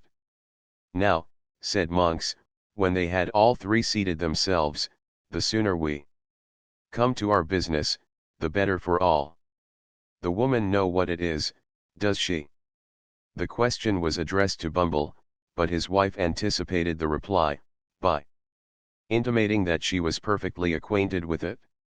He is right in saying that you were with this hag the night she died, and that she told you something about the mother of the boy you named, replied the matron interrupting him. Yes. The first question is, of what nature was her communication, said Monks. That's the second, observed the woman with much deliberation. The first is, what may the communication be worth? Who the devil can tell that, without knowing of what kind it is? Asked Monks. Nobody better than you, I am persuaded, answered Mrs. Bumble, who did not want for spirit, as her yokefellow could abundantly testify. Humph, said Monks significantly, and with a look of eager inquiry, there may be money's worth to get, at. Perhaps there may, was the composed reply. Something that was taken from her, said Monks. Something that she wore. Something that. You had better bid, interrupted Mrs. Bumble. I have heard enough, already, to assure me that you are the man I ought to talk to. Mr. Bumble, who had not yet been admitted by his better half into any greater share of the secret than he had originally possessed, listened to this dialogue. With outstretched neck and distended eyes, which he directed towards his wife. And Monks, by turns, in undisguised astonishment, increased, if possible, when the latter sternly demanded, what sum was required for the disclosure. "What's it worth to you?" asked the woman, as collectedly as before. "It may be nothing, it may be £20, replied Monks. "Speak out, and let me know which. Add £5 to the sum you have named, give me £25 in gold," said the woman, "and I'll tell you all I know." "Not before." £25, exclaimed Monks, drawing back. "I spoke as plainly as I could," replied Mrs. Bumble. "It's not a large sum." "Either." "Not a large sum for a paltry secret, that may be nothing when it's told," cried Monks impatiently, "and which has been lying dead for 12 years past. Or more.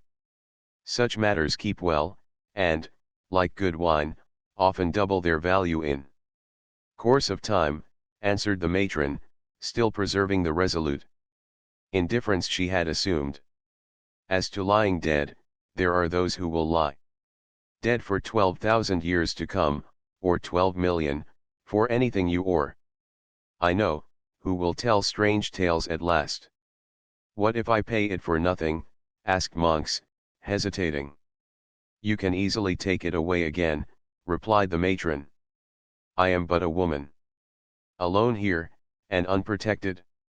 "Not alone, my dear, nor unprotected, neither," submitted Mr. Bumble, in a voice tremulous with fear. "I am here, my dear. And besides," said Mr. Bumble, his teeth chattering as he spoke, "Mr. Monks is too much of a gentleman to attempt any violence on parochial persons. Mr. Monks is aware that I am not a young man, my dear, and also that I am a little run to seed, as I may say. But he has heard, I say I have no doubt Mr. Monks has heard, my dear, that I am a very determined officer, with very uncommon strength, if I'm once roused. I only want a little rousing, that's all."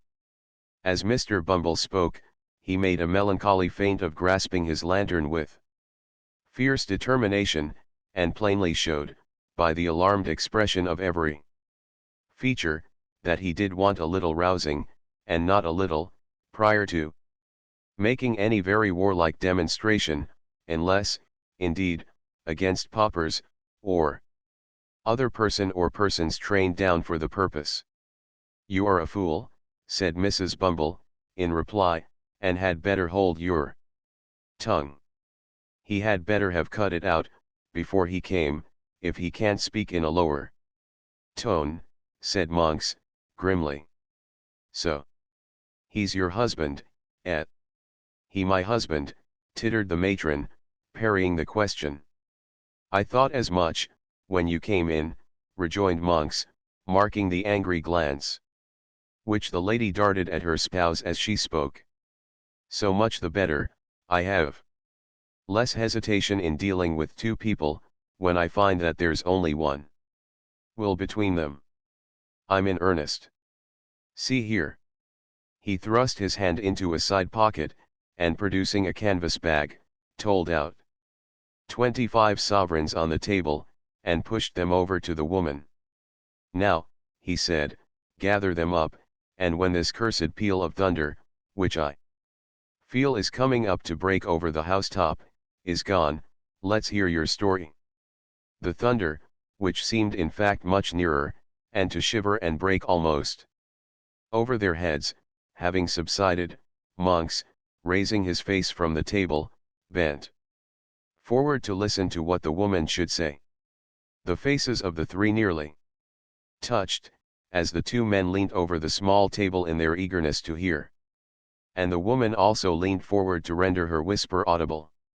The sickly rays of the suspended lantern falling directly upon them, aggravated the paleness and anxiety of their countenances, which, encircled by the deepest gloom and darkness, looked ghastly in the extreme.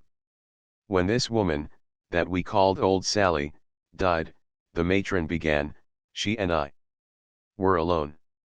Was there no one by, asked Monks, in the same hollow whisper, no sick wretch or idiot in some other bed? No one who could hear, and might, by possibility, understand? Not a soul, replied the woman, we were alone. I stood alone beside the body when death came over it. Good, said Monks, regarding her attentively. Go on. She spoke of a young creature, resumed the matron, who had brought a child into the world some years before, not merely in the same room, but in the same bed, in which she then lay dying. I, said Monks, with quivering lip, and glancing over his shoulder, blood. How things come about. The child was the one you named to him last night, said the matron, nodding carelessly towards her husband, the mother this nurse had robbed. In life? Asked Monks. In death, replied the woman, with something like a shudder. She stole from the corpse, when it had hardly turned to one, that which the dead mother had prayed her, with her last breath, to keep for the infant's sake. She sold it, cried Monks, with desperate eagerness. Did she sell it? Where? When? To whom? How long before? As she told me, with great difficulty, that she had done this, said the matron, she fell back and died. Without saying more, cried Monks, in a voice which, from its very suppression, seemed only the more furious. It's a lie. I'll not be played with. She said more. I'll tear the life out of you both, but I'll know what it was. She didn't utter another word, said the woman, to all appearance unmoved, as Mr. Bumble was very far from being, by the strange man's violence, but she clutched my gown, violently, with one hand, which was partly closed, and when I saw that she was dead, and so removed the hand by force, I found it clasped a scrap of dirty paper, which contained interposed Monks, stretching forward. Nothing, replied the woman, it was a pawnbroker's duplicate. For what? Demanded Monks. In good time I'll tell you, said the woman. I judged that she had kept the trinket, for some time, in the hope of turning it to better account, and then had pawned it, and had saved or scraped together money to pay the pawnbrokers interest year by year, and prevent its running out, so that if anything came of it, it could still be redeemed. Nothing had come of it, and, as I tell you, she died with the scrap of paper, all worn and tattered, in her hand. The time was out in 2 days. I thought something might one day come of it too, and so redeemed the pledge. Where is it now? Asked Monks quickly. There, replied the woman. And, as if glad to be relieved of it, she hastily threw upon the table a small kid bag scarcely large enough for a French watch, which Monks, pouncing upon, tore open with trembling hands. It contained a little gold locket, in which were 2 locks of hair, and a plain gold wedding ring. It has the word Agnes engraved on the inside, said the woman. There is a blank left for the surname, and then follows the date, which is within a year before the child was born. I found out that. And this is all, said Monks, after a close and eager scrutiny of the contents of the little packet. All, replied the woman. Mr. Bumble drew a long breath, as if he were glad to find that the story was over, and no mention made of taking the £25 back again, and now he took courage to wipe the perspiration which had been trickling over his nose, unchecked, during the whole of the previous dialogue. I know nothing of the story, beyond what I can guess at, said his wife, addressing Monks, after a short silence, and I want to know nothing, for it's safer not. But I may ask you 2 questions, may I? You may ask, said Monks, with some show of surprise, but whether I answer or not is another question. Which makes 3, observed Mr. Bumble, essaying a stroke of facetiousness. Is that what you expected to get from me? Demanded the matron. It is, replied Monks. The other question. What do you propose to do with it? Can it be used against me? Never, rejoined Monks, nor against me either. See here. But don't move a step forward, or your life is not worth a bulrush. With these words, he suddenly wheeled the table aside, and pulling an iron ring in the boarding, threw back a large trapdoor which opened close at Mr.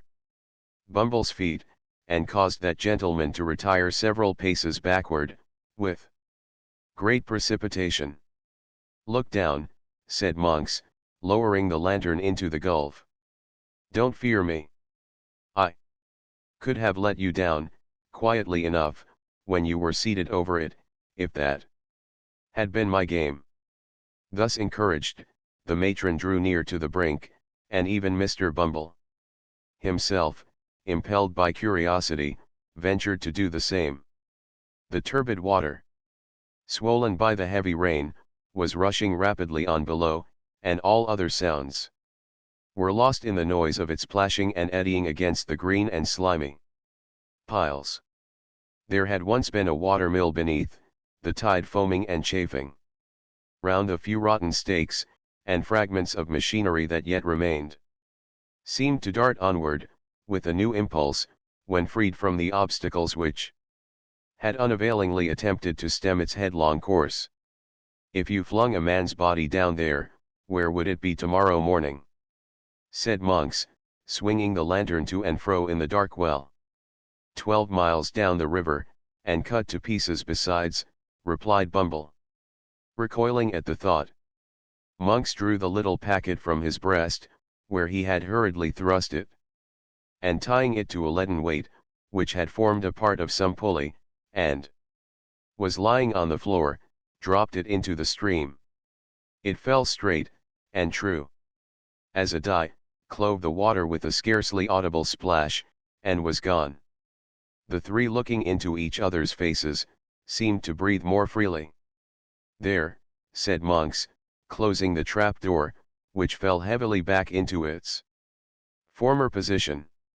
If the sea ever gives up its dead, as books say it will keep its gold and silver to itself, and that trash among it.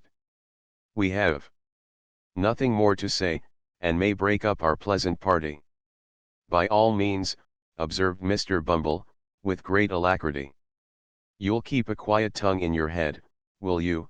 Said Monks, with a threatening look. I am not afraid of your wife. You may depend upon me, young man, answered Mr. Bumble, bowing himself gradually towards the ladder, with excessive politeness. On everybody's account, young man, on my own, you know, Mr. Monks. I am glad, for your sake, to hear it, remarked Monks. Light your lantern, and get away from here as fast as you can. It was fortunate that the conversation terminated at this point, or Mr. Bumble, who had bowed himself to within 6 inches of the ladder, would infallibly have pitched headlong into the room below. He lighted his lantern from that which Monks had detached from the rope, and now carried in his hand, and making no effort to prolong the discourse, descended in silence, followed by his wife. Monks brought up the rear, after pausing on the steps to satisfy himself that there were no other sounds to be heard than the beating of the rain without, and the rushing of the water. They traversed the lower room, slowly, and with caution, for Monks started at every shadow, and Mr. Bumble, holding his lantern a foot above the ground, walked not only with remarkable care, but with a marvelously light step for a gentleman of his figure, looking nervously about him for hidden trapdoors. The gate at which they had entered, was softly unfastened and opened by monks. Merely exchanging a nod with their mysterious acquaintance, the married couple emerged into the wet and darkness outside.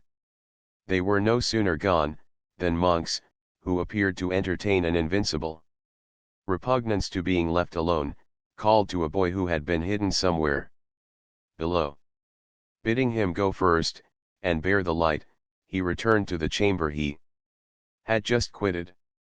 Chapter 36 introduces some respectable characters with whom the reader is already acquainted, and shows how monks and the Jew laid their worthy heads together on the evening following that upon which the three worthies mentioned in the last chapter disposed of their little matter of business as therein narrated. Mr. William Sikes, awakening from a nap, drowsily growled forth an inquiry what time of night it was. The room in which Mr. Sikes propounded this question, was not one of those he had tenanted, previous to the Chertsey expedition, although it was in the same quarter of the town, and was situated at no great distance from his former lodgings. It was not, in appearance, so desirable a habitation as his old quarters, being a mean and badly furnished apartment, of very limited size, lighted only by one small window in the shelving roof, and abutting on a close and dirty lane. Nor were there wanting other indications of the good gentleman's having gone down in the world of late, for a great scarcity of furniture, and total absence of comfort, together with the disappearance of all such small movables as spare clothes and linen, bespoke a state of extreme poverty, while the meager and attenuated condition of Mr. Sikes himself would have fully confirmed these symptoms, if they had stood in any need of corroboration.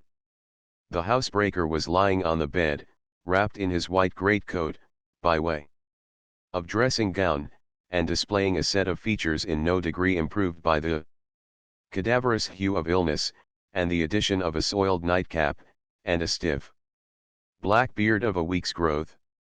The dog sat at the bedside, now eyeing his master with a wistful look, and now pricking his ears, and uttering a low growl. As some noise in the street, or in the lower part of the house, attracted his attention.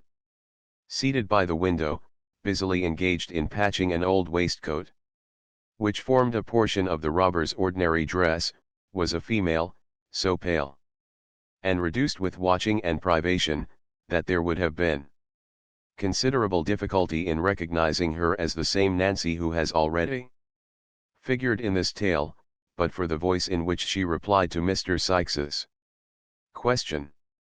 "Not long gone 7, said the girl. "How do you feel tonight, Bill?" "As weak as water," replied Mr. Sikes, with an imprecation on his eyes and limbs. "Here, lend us a hand, and let me get off this thundering bed anyhow." Illness had not improved Mr. Sikes's temper, for, as the girl raised him up and led him to a chair, he muttered various curses on her awkwardness, and struck her. "Whining are you?" said Sikes. "Come. Don't stand snivelling there. If you can't do anything better than that, cut off altogether. D'ye hear me?" "I hear you," replied the girl, turning her face aside, and forcing a laugh. "What fancy have you got in your head now?" "Oh, you've thought better of it, have you?" growled Sikes, marking the tear which trembled in her eye. "All the better for you, you have. Why, you don't mean to say, you'd be hard upon me tonight, Bill," said the girl, laying her hand upon his shoulder. "No," cried Mr. Sikes. "Why not?" "Such a number of nights," said the girl, with a touch of woman's tenderness, which communicated something like sweetness of tone, even to her voice, "such a number of nights as I've been patient with you, nursing and caring for you, as if you had been a child, and this the first that I've seen you like yourself. You wouldn't have served me as you did just now, if you'd thought of that. Would you?" Come, come, say you wouldn't. Well, then, rejoined Mr. Sykes, I wouldn't. Why, damn, now, the girl's whining again. It's nothing, said the girl, throwing herself into a chair. Don't you seem to mind me? It'll soon be over. What'll be over? Demanded Mr. Sykes in a savage voice.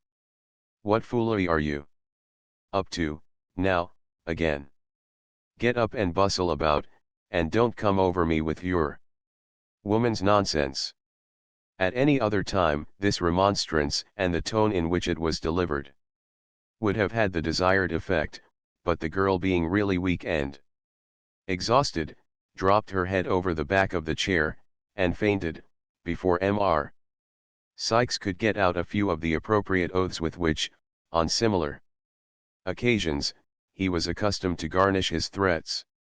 Not knowing, very well, what to do, in this uncommon emergency, for Miss Nancy's hysterics were usually of that violent kind which the patient fights and struggles out of, without much assistance, Mr. Sykes tried a little blasphemy, and finding that mode of treatment wholly ineffectual, called for assistance. What's the matter here, my dear? Said Fagin, looking in. Lend a hand to the girl, can't you? Replied Sykes impatiently. Don't stand chattering and grinning at me. With an exclamation of surprise, Fagin hastened to the girl's assistance, while Mr. John Dawkins, otherwise the Artful Dodger, who had followed his venerable friend into the hastily